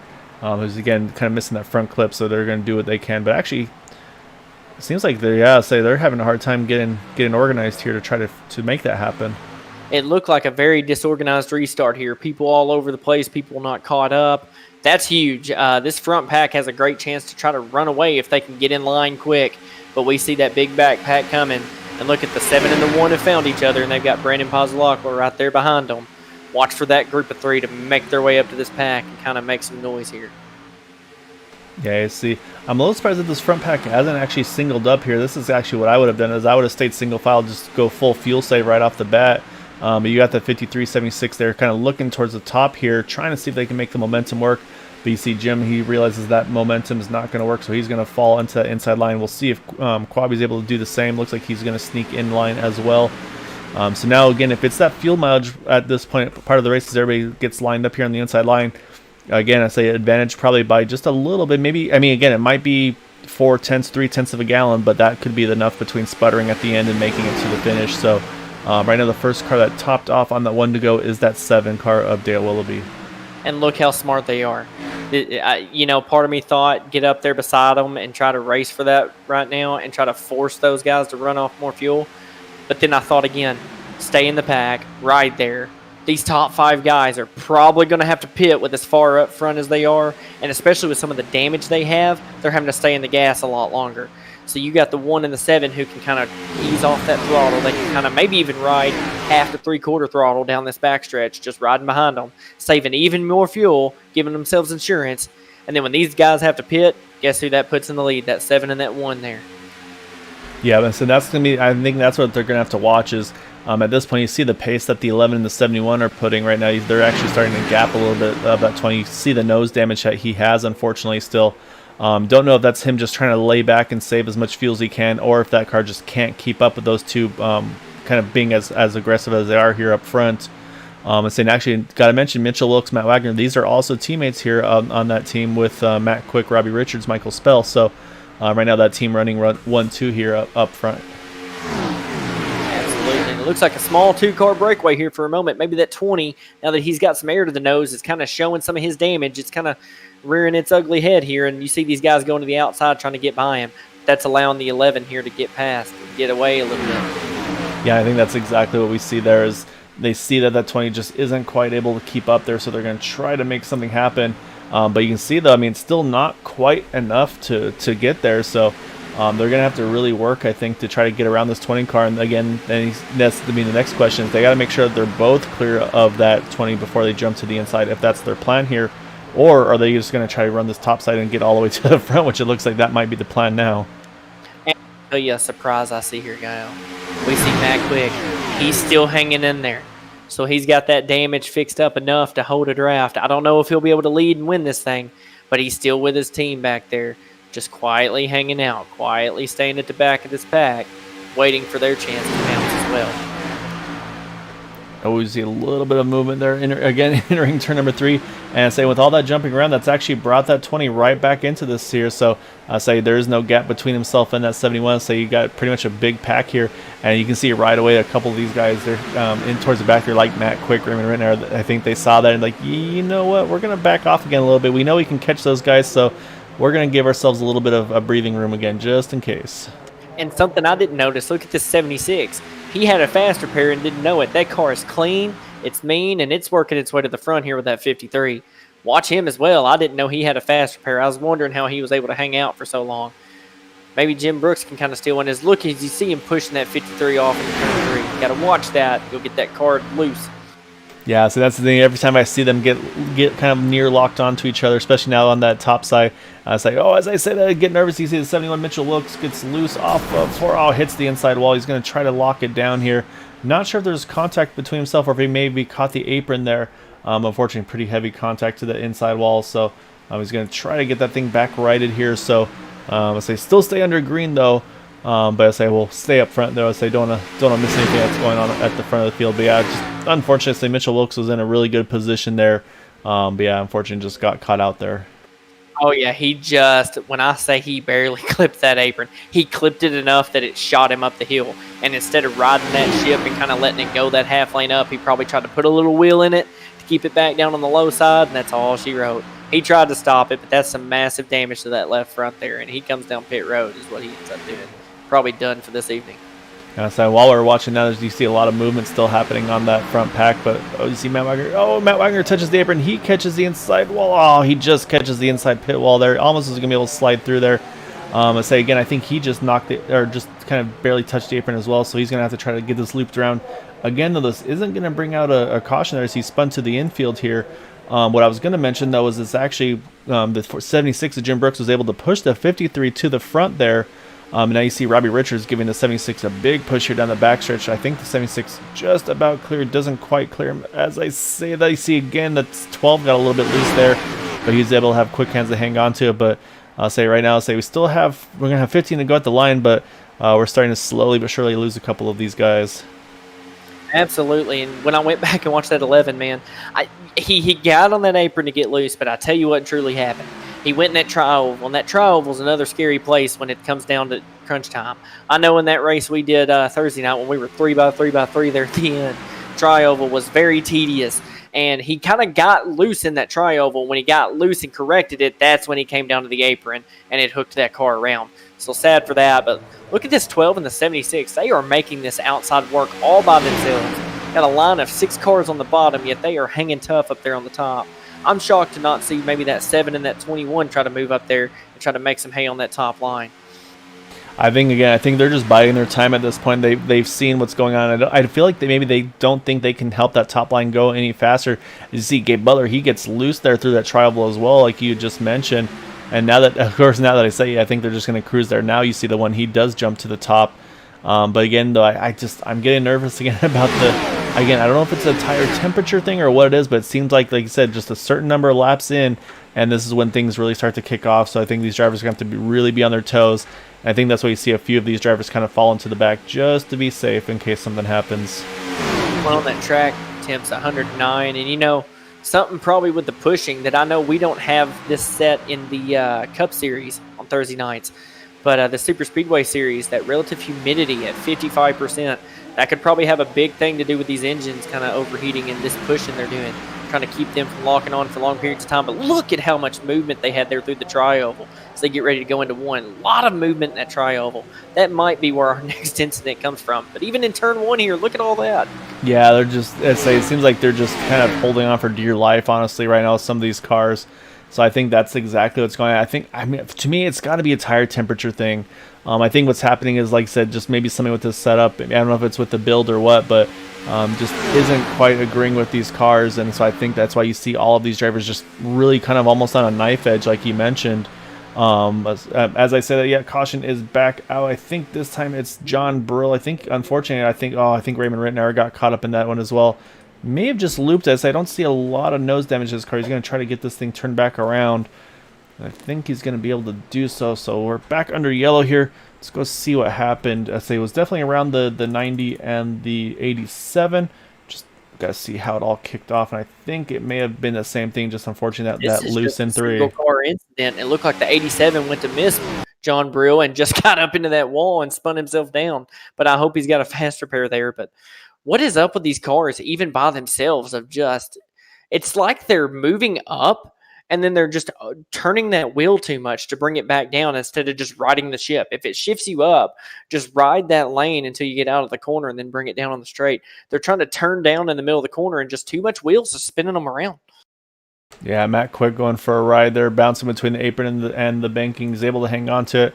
And yeah, you're right. I think Raymond Rittenauer just wasn't sure where that 90 was going to wind up going. Like I said, does tag the outside wall just a little bit. But I think he's going to be able to get, if he doesn't have a fast car, I think that's repairable. So I think he should be okay. However, though, I think the big save on this one is going to go to that 11 of Matt Wagner. Again, I think Matt Wagner, he's had a clean race up until that trial incident that he had. So I believe he should still have a fast repair in his back pocket that he should be able to get to use now. And most importantly, as well as he's still on that lead lap. And we see a lot of the leaders staying out. We see John Brill come down pit road. But, Guy, here's a question I got. These guys are getting loose. They're twitching all over the place. What better fix for that toward the end of this race than fresh tires, right? Especially if they're building up way too much pressure. Get those feel goods on. Not a lot of guys thinking they can do that. Or maybe with all these cautions, what if everybody's ran out of tires? We got to remember that tire limit incident. So maybe these guys have used up all their tires and they'd have none left in the pits. Because if it were me, with so few cars left, there's so few that are competitive and good. Maybe 7 or 8 cars really battling for that lead. I would have came and got tires and tried to have some grip where these other guys are getting loose. When they get loose, I'd be trying to take advantage. Yeah, you're exactly right. And that's exactly what Matt Wagner did. Used that fast repair, got the tires on his car. And I saw Raymond Rittenauer, he took tires as well. It looks like him and Bobby Hash still getting some damage repairs to their machines. But yeah, like I said, though, I believe that's it. The 45 Todd Siebels, he went ahead. Actually, you know what? he saved his fast pair. Remember, we talked about the damage he had on his right front and everything. That car looks pristine again, so I think he was saving that fast repair here, and he's going to have it for this restart with under 10 laps to go. Now here's my scare here. This race has already been crazy. It's not like it's been a green, lean, mean, and green race here. We're under 10 to go. It's go time, and turn 3 has been treacherous all night. And these guys are going to be pushing harder than they've ever pushed before. So now, here's my question. Are we going to be able to make it to the checkers without another caution? Because if they get to pushing real hard going into turn 3, it could spell trouble for the whole field here. Yeah, I mean, that's exactly right. I'd say it's going to be a very, very big risk versus reward here. You see Raymond Rittenauer and the 3 there of Bobby Hash. They both just now got rolling out pits. They fixed as much damage as they possibly could before they were going to get put a lap down there. So I say they're probably going to hope for some more time to fix that damage on their 2 machines. But no, you're exactly right, Maxwell. This is going to be a little bit treacherous, I'll say. And the other thing we got to look at is, like you said, who's got what left on their cars. Like I said, the 53, he was able to use that fast repair on the previous yellow, so he should have a clean car still. 76 of Jim Brooks, we're not sure if he used the fast repair, maybe just got the repair done manually. Can't get a good look at the right front corner, if it's clean or if it's got still maybe a little bit of a crinkle to it.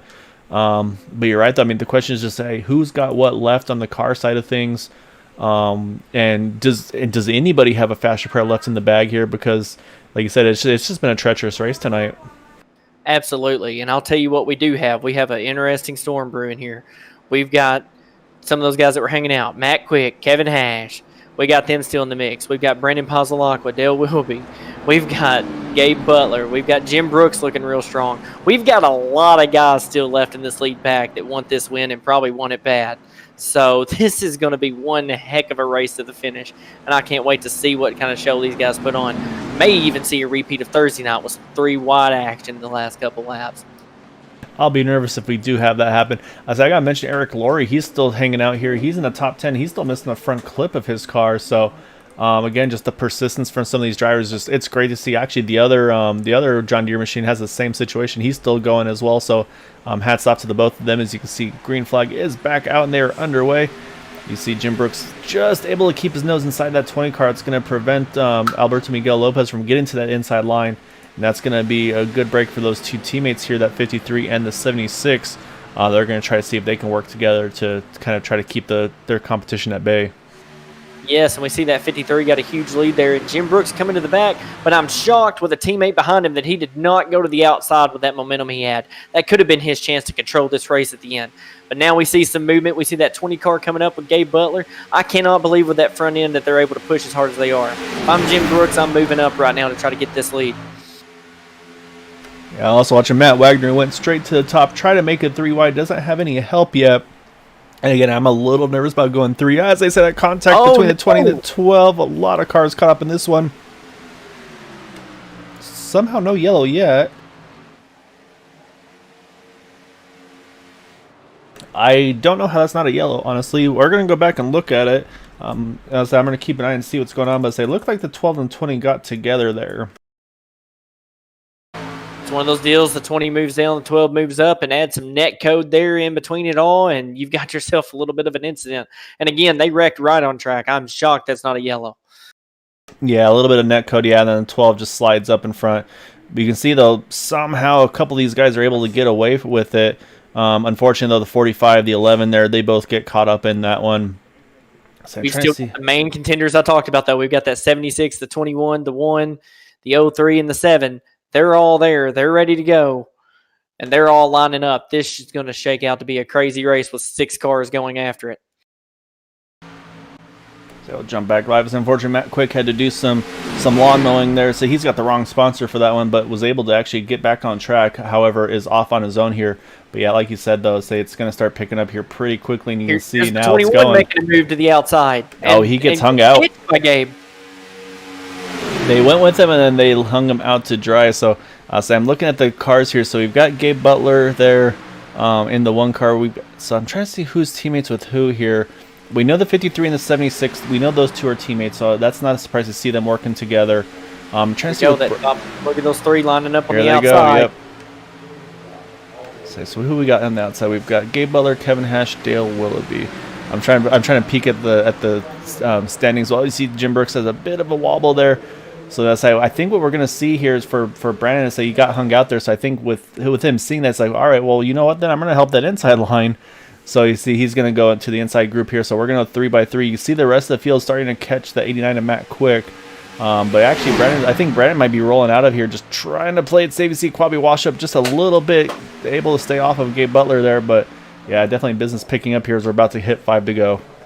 Absolutely. You got family here on the bottom line working together, and then you've got some of the series' most dominant drivers out on the top side.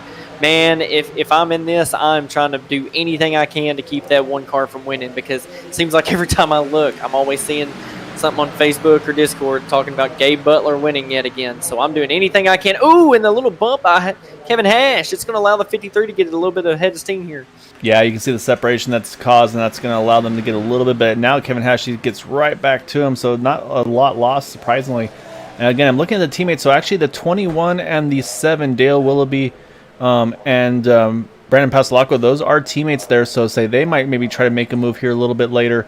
Right now, say you see the 7 staying with the 03 and the 1 here. So it might just be one of those things where you kind of stick with the people that you're comfortable with here, that you've run with season 4, 5, 6, and so on. But right now, 4 to go here. Absolutely. And I mean, if I'm Kevin Hash, I really want to jump to that 3rd lane, but I know that 7's probably not going to help me. Oh, man.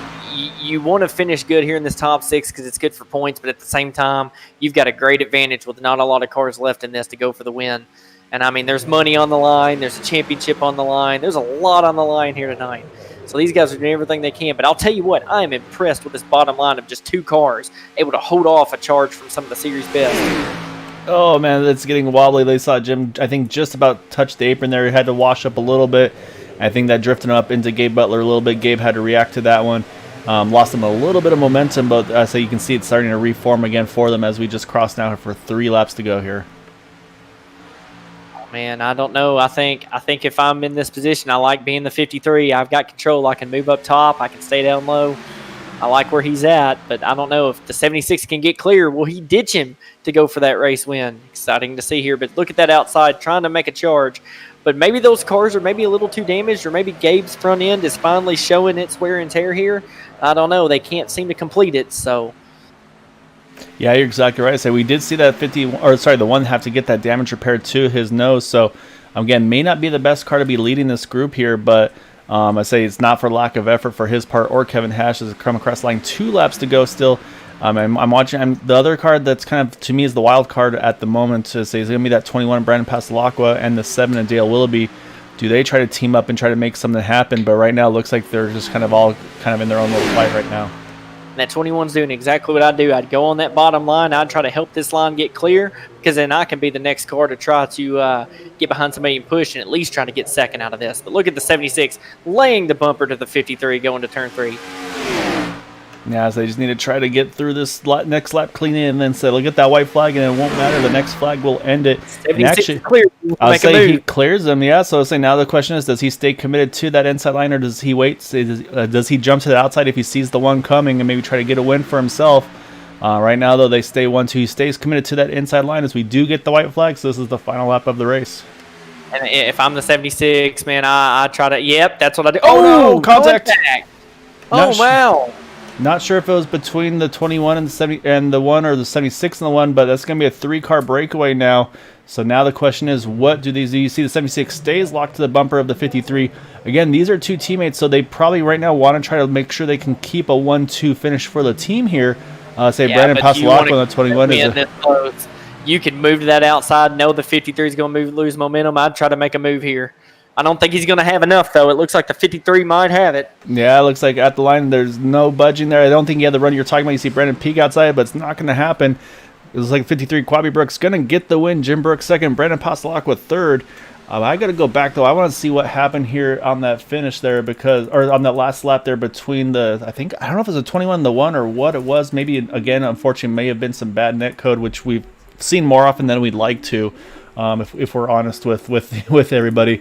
We'll say we'll watch here as they come into turn number 1. See the 1? The 1 does wash up a little bit in front.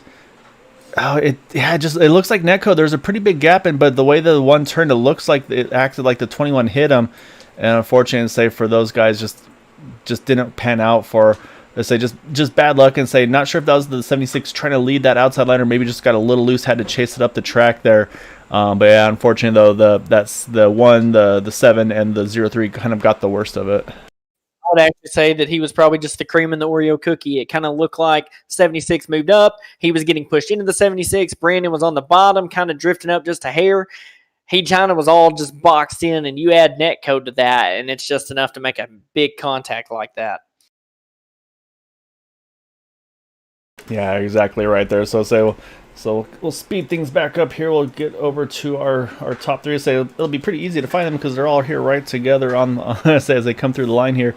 But man, that's just definitely not the race we were expecting to see tonight. Like I said, obviously, I say unfortunate for the admin's going to have a little bit of work to do to try to figure out what was going on with that setup and car combination. So it'll be Talladega next week, so if they've got a Talladega setup, that should fit the bill for that one. But knowing the admins and the team here that does everything week in week out, I'd say there'll definitely be some test racing going on here. But yeah, I'd say again, I mean, pretty fun finish there for the teammates. I would say that's the thing is it's a little bit of both here. You got teammates finishing 1-2, you got a father-son 1-2 as well. So I'm sure some pretty happy people right now in that team here. And I'm not going to lie, I'm pretty sure that 76 was perfectly content right there at the end, pushing his son there to win.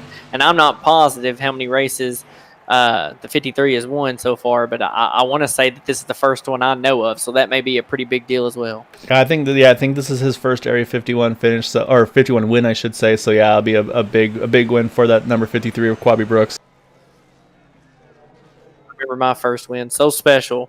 Even though we're just kind of league racing and having fun, I remember that interview you got to do with me, and man, I was pumped. I was excited. A lot of hard work goes into winning these league races, so the 53 definitely earned it tonight. Kept his nose clean, made it to the end. Awesome finish. Yeah, I know. So it was definitely exciting. When I say like I said, Gabe Butler, Dale Wilby, Kevin Hatch, they gave it their all. Just unfortunately, just luck didn't pan out for them on that one. So with that though, we gotta grab some drivers and get some interviews here. So we're gonna start with that number 21 of Brandon Pasalacqua. We get it pulled up here. Let's hunt that number 21 down here. Where you at, Brandon? There you are.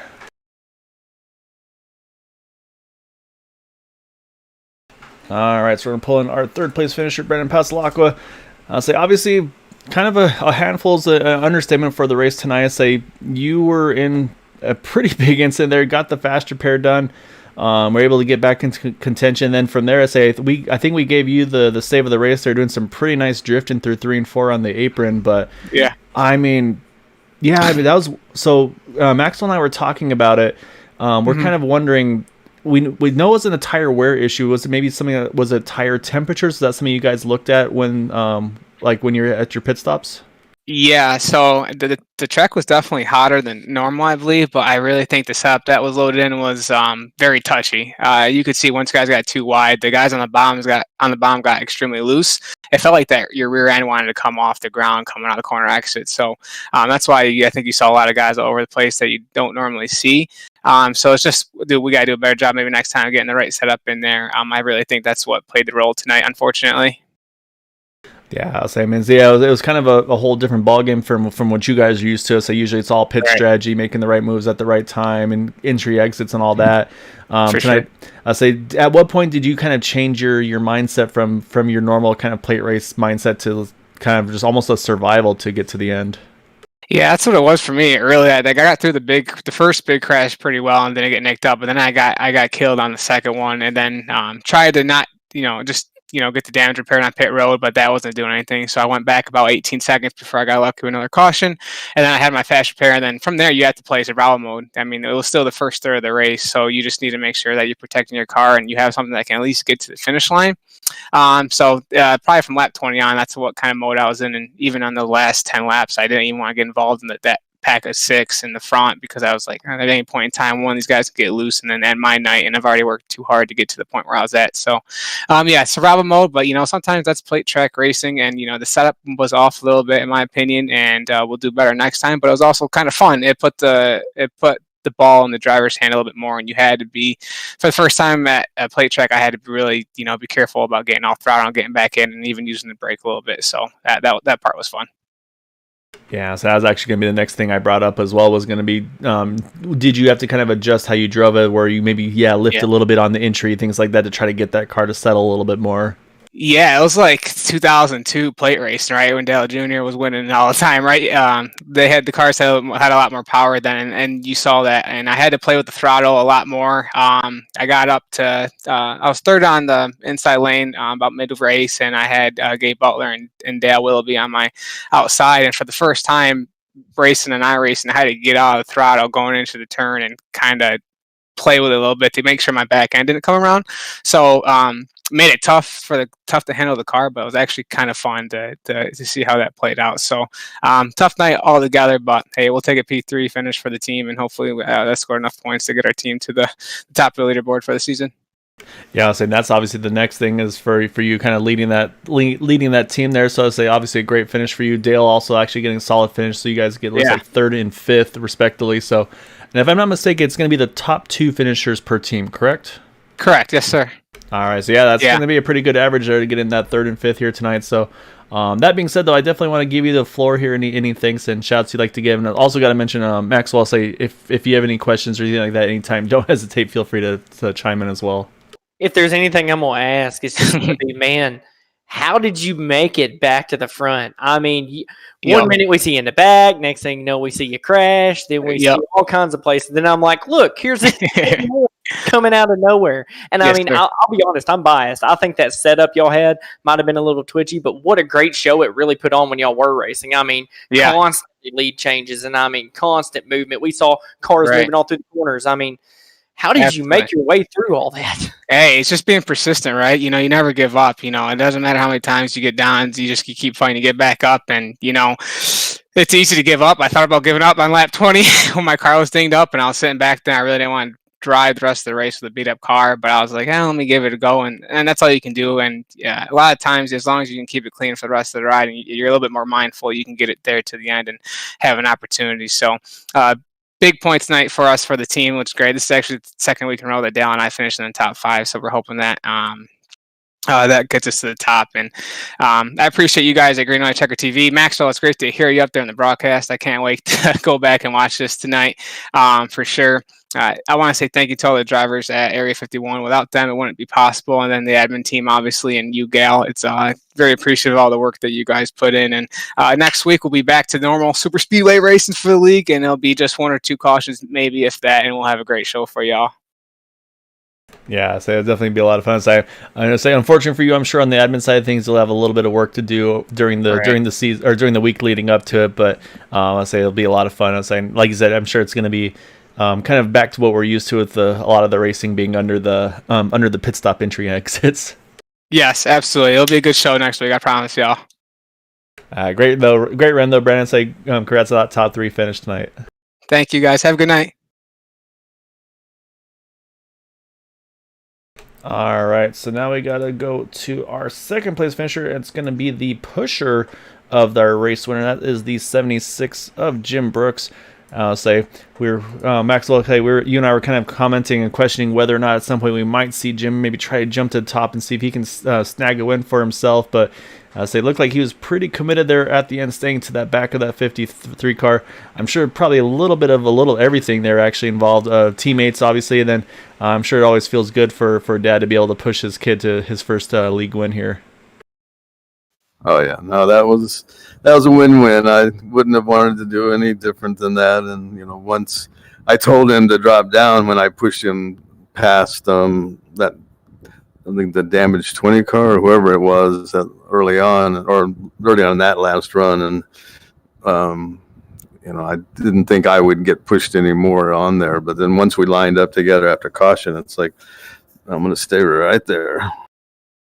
Now, I'll say it worked out. I mean, obviously, as I'm sure you're well aware, it was obviously a handful tonight. So you guys obviously made an adjustment from the setup from the first session to this one.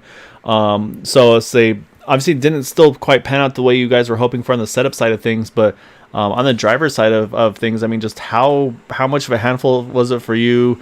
We saw you say, unfortunately, you kind of got overshadowed with one of your saves by Brandon right behind you. So he was kind of going full drift mode there, avoiding one of those wrecks. But I mean, what adjustments did you have to make in the car to try to keep that thing in one piece? Yeah, I don't know. I mean, I think track temp is cool, and I don't know if that made it so it was, more like that or not. I really can't answer, but it seemed a little difficult, and I'm not the most experienced super speedway driver, so I probably am not the one to answer it. But yeah, a lot of mistakes seem to have happened, and people hitting the curb and each other and whatever. But after Thursday, it was kind of disappointing. But every race is what it is. But yeah, I mean, overall, it seemed like it was a fun race. Yeah, it was definitely. I mean, like Max and I were talking about this. I mean, it was very exciting. Just kind of on a different side of things, where you guys were having to really wheel the cars versus maybe like is that more of kind of the pit strategy side of strategies that we've seen before with these races. But yeah, I mean, it was definitely a different style of race that we were able to see there, and you were able to keep that car, save the fast repair. It seemed like for the right time as well at the end. You did have that one big moment off of turn number 2, I believe was. Not sure if you got loose or if you had maybe a little bit of a contact from the car to your outside. At that point, did you still have that fast repair, or did you just have to get that right front damage fixed manually? No, I had 20 seconds there, and I mean, I was a little irritated because those guys were just pinching us down on the inside, and I was staying right on the line, and I think Mitchell was really close to me once, and then whoever it was that got up close to me after that, and he banged me side to side, and I was luckily enough I was able to save it and not come back up and crash people. But yeah, that was a little worrisome for sure. I don't know what happened to Gabe. I really suspected that it was going to be a little tighter there at the end until it looked like they got together and maybe net code or something. I don't know. Yeah, it looked like a little bit of net code. Unfortunately, reared its ugly head at the end there. But yeah, I mean, so yeah, say obviously an eventful one for you tonight, but able to bring it home in second and say obviously always like to get wins, but I'm sure, like I said, doesn't hurt too bad when you help your kid get his first win over at the league. Oh yeah, it's way better that way. And thank Brandon. I guess he didn't try to pass. He just stayed in line there. He could have easily had second. So congrats on his effort, and definitely congratulations to Quabi for his first Area 51 win. All right, well, it's a good win again, or should I say good run again, sorry. And saying also, I mean, a really good team effort for you guys as well, 1-2 for the team, so I mean, that's going to really help you guys jump up on the team standings for that overall season championship as well. Yeah, that's what I was saying. That was good. Thanks for you and Maxwell for calling. I appreciate it. All right, Maxwell, we got one person left to drag up, and that is going to be our race winner in that number 53 car. Say didn't look good early when he got all that damage, but again, that one fast repair, those usually come and work out pretty well. Say it doesn't hurt as well when you've got a pretty dedicated teammate there to stay on your bumper there to the end. So I know you haven't been doing a lot of the super speedway stuff lately, but I'm sure you're used to them not being this much of a handful to drive tonight. Yeah, you could definitely say that. I think this is my first iRacing win, so I think my sim racing comeback's complete, right? There you go. I mean, well, I think you're probably going to have to be committed to run at least the rest of the season out. So I think your teammates will be mad if you bail on them after this one. But yeah, I mean, again, really good recovery for you having to get that fast repair. And actually, earlier in the race, let's say you had to get that damage repair or fast repair done. Didn't get caught up to the field, so you're kind of off on your own on the draft. To say, luckily, caution kind of bailed you out there. But is that kind of what towards the end there? It seemed like you wanted to stay up front there, just to kind of be in the lead pack. Was that your mindset where you just didn't want to risk losing that draft again? Yeah, I actually compounded that situation by topping off, but I requested an EOLL since I had some significant motor damage. And then when I got that fast repair, obviously the penalty was still in effect, so I had to wait for some people to top off. I figured it wasn't going to be a problem. I was wrong. So yeah, that caution bailed me out. I was thinking of topping off again, but our father suggested that should be good on fuel, just stay out, and I did. I guess that was the right decision. Yeah, so that's part of these games is they say you gotta have the right strategy as well. So say, and that's I think where again where that team stuff comes into play as well. Say obviously if you're running with some different guys, say everybody's gonna have different ideas as well. So I say, how was it on the team side of things? Were you guys able to try to kind of bounce some stuff around with each other to who was gonna work where and kind of what the right call was gonna be towards the end there? Yeah, we were keeping pretty well synced. And until like the last run there, we were actually having a pretty bad day as a team. Nick had a bunch of penalties. I even seemed to have a bug where during green, I was telling him to go like to the end of like an unspecified number of cars. So like that kind of wrecked his race. Eric had some damage. Yeah, the team worked pretty well together, and obviously at the end it came together. And my pusher was willing to blow up his engine, and so it didn't happen luckily, and it worked out. Yeah, so and that's what you needed these races to have something that's going to be kind of committed to you guys to work with you to the end. So again, I mean, awesome race for you tonight. So getting your first sounds like iRacing and Area 51 win all in one shot. So that's obviously a nice one to kind of get off your checklist there. But definitely want to give you the floor though with that first win though for thanks and shots you'd like to give for getting that win here tonight. Well, thanks for commentating. Thanks to Papa Jim for pushing me. And yeah, the field, it was a little scruffy start to the race, but it seemed like people collected themselves and finished it off strong. I say that with knowing that there was a crash on the last lap that I didn't really see what happened, but I guess super speedway racing's like that. Yeah, that's how it goes from time to time. But yes, I mean, congrats again on the win. I say it's fun. Obviously, a little bit biased on my end, but it's always fun to see someone get their first one. But say it doesn't hurt when it's your brother as well. So yeah, definitely enjoy this one. Say look forward to seeing some of the other races coming up this season. Thanks. Appreciate If it. I can, I've got a couple of questions if I can ask, if you don't mind. Of course, Maxwell. Man, hey, how did you hold off some of the league's best at plate racing to get your first win? Like, how did you pull that off there at the end? You were holding off guys like Gabe Butler, Dale Wilby, Kevin Hash, all kinds of guys. Brandon Puzzlacqua, you were holding off some of the best there is. How did you pull this off from the lead? Yeah, so I've seen those guys at work. I think Gabe had some damage, so he probably wasn't as effective as he normally is, but you could still see that he was pushing the high side pretty well.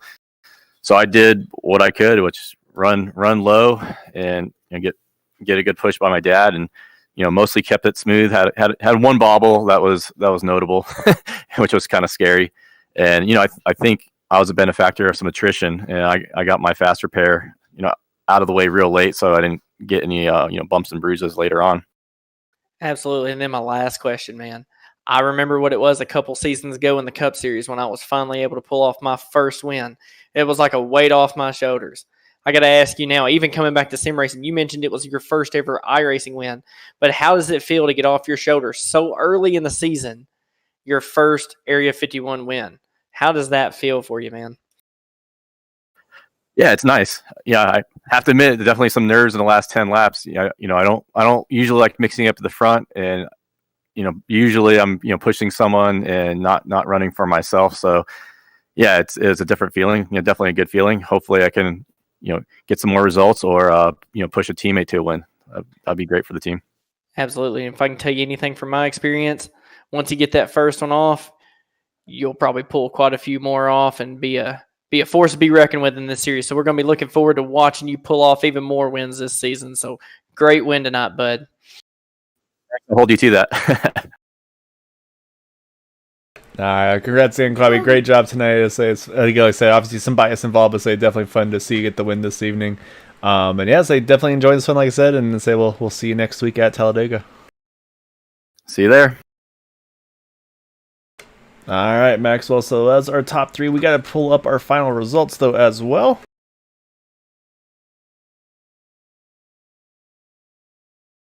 All right, so getting that win is that first win with the Area 51 League is that number 53 of Quabi Brooks with help from his teammate / father, Jim Brooks. In second, Brandon Puzzlacqua holds it off in that third position. And then, unfortunately, we saw a couple of those drivers get caught up in that last lap incident there with Gabe Butler, Dale Willoughby, Kevin Hash, still able to hold on to 4th, 5th, and 6th, respectively. Not the result they were hoping for, but At least they're still able to hold on to those top 10 finishes. Matt Quick, unfortunately, did not get that caution he was looking for after he did a little bit of lawn mowing in that number 89 machine. Brings it home in 7th. Eric Laurie, somehow with the front clip missing on his John Deere appropriately sponsored machine, finishes in 8th. Trevor White in 9th. Raymond Rittenauer rounds out our top 10. 11th through 20th, most of his first half all finished on the lead lap here. Bobby Hash there in 11th, Matt Wagner. Unfortunately got caught up. Again, kind of surprised that the yellow didn't come out on that restart incident there towards the beginning of that last run there.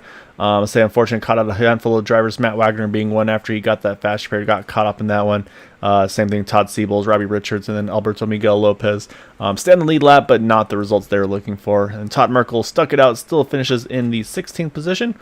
Mitchell Wilkes 17th. Nick Manfredi 18th. Todd Schneider in 19th. John Brill rounds out our top 20.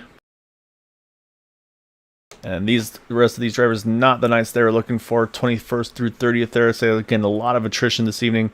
You got Michael Spell, Craig Forsyth, Roy Grandy, Dude Conrad, Chad Wilkes, Kyle Hess, Randy Miner, Charles Johnson, Mark Brown, and Nicholas Winook. All right, Maxwell, so you got to try out your time in the booth. And again, I really appreciate you being a part of it. You were definitely a lot of help for me. It's a lot of fun being in here with you. I always of course enjoy being in the race, watching you race and broadcasting your races as well. But yeah, I definitely want any final thoughts from your end for the race in general, and of course what you thought about kind of doing this broadcasting deal. Oh man, so look, you're taking words out of my mouth here. The final thoughts of this race. What are some takeaways we have here? Man, we had some takeaways that we had a lot of big crashes. We don't normally see that in Area 51.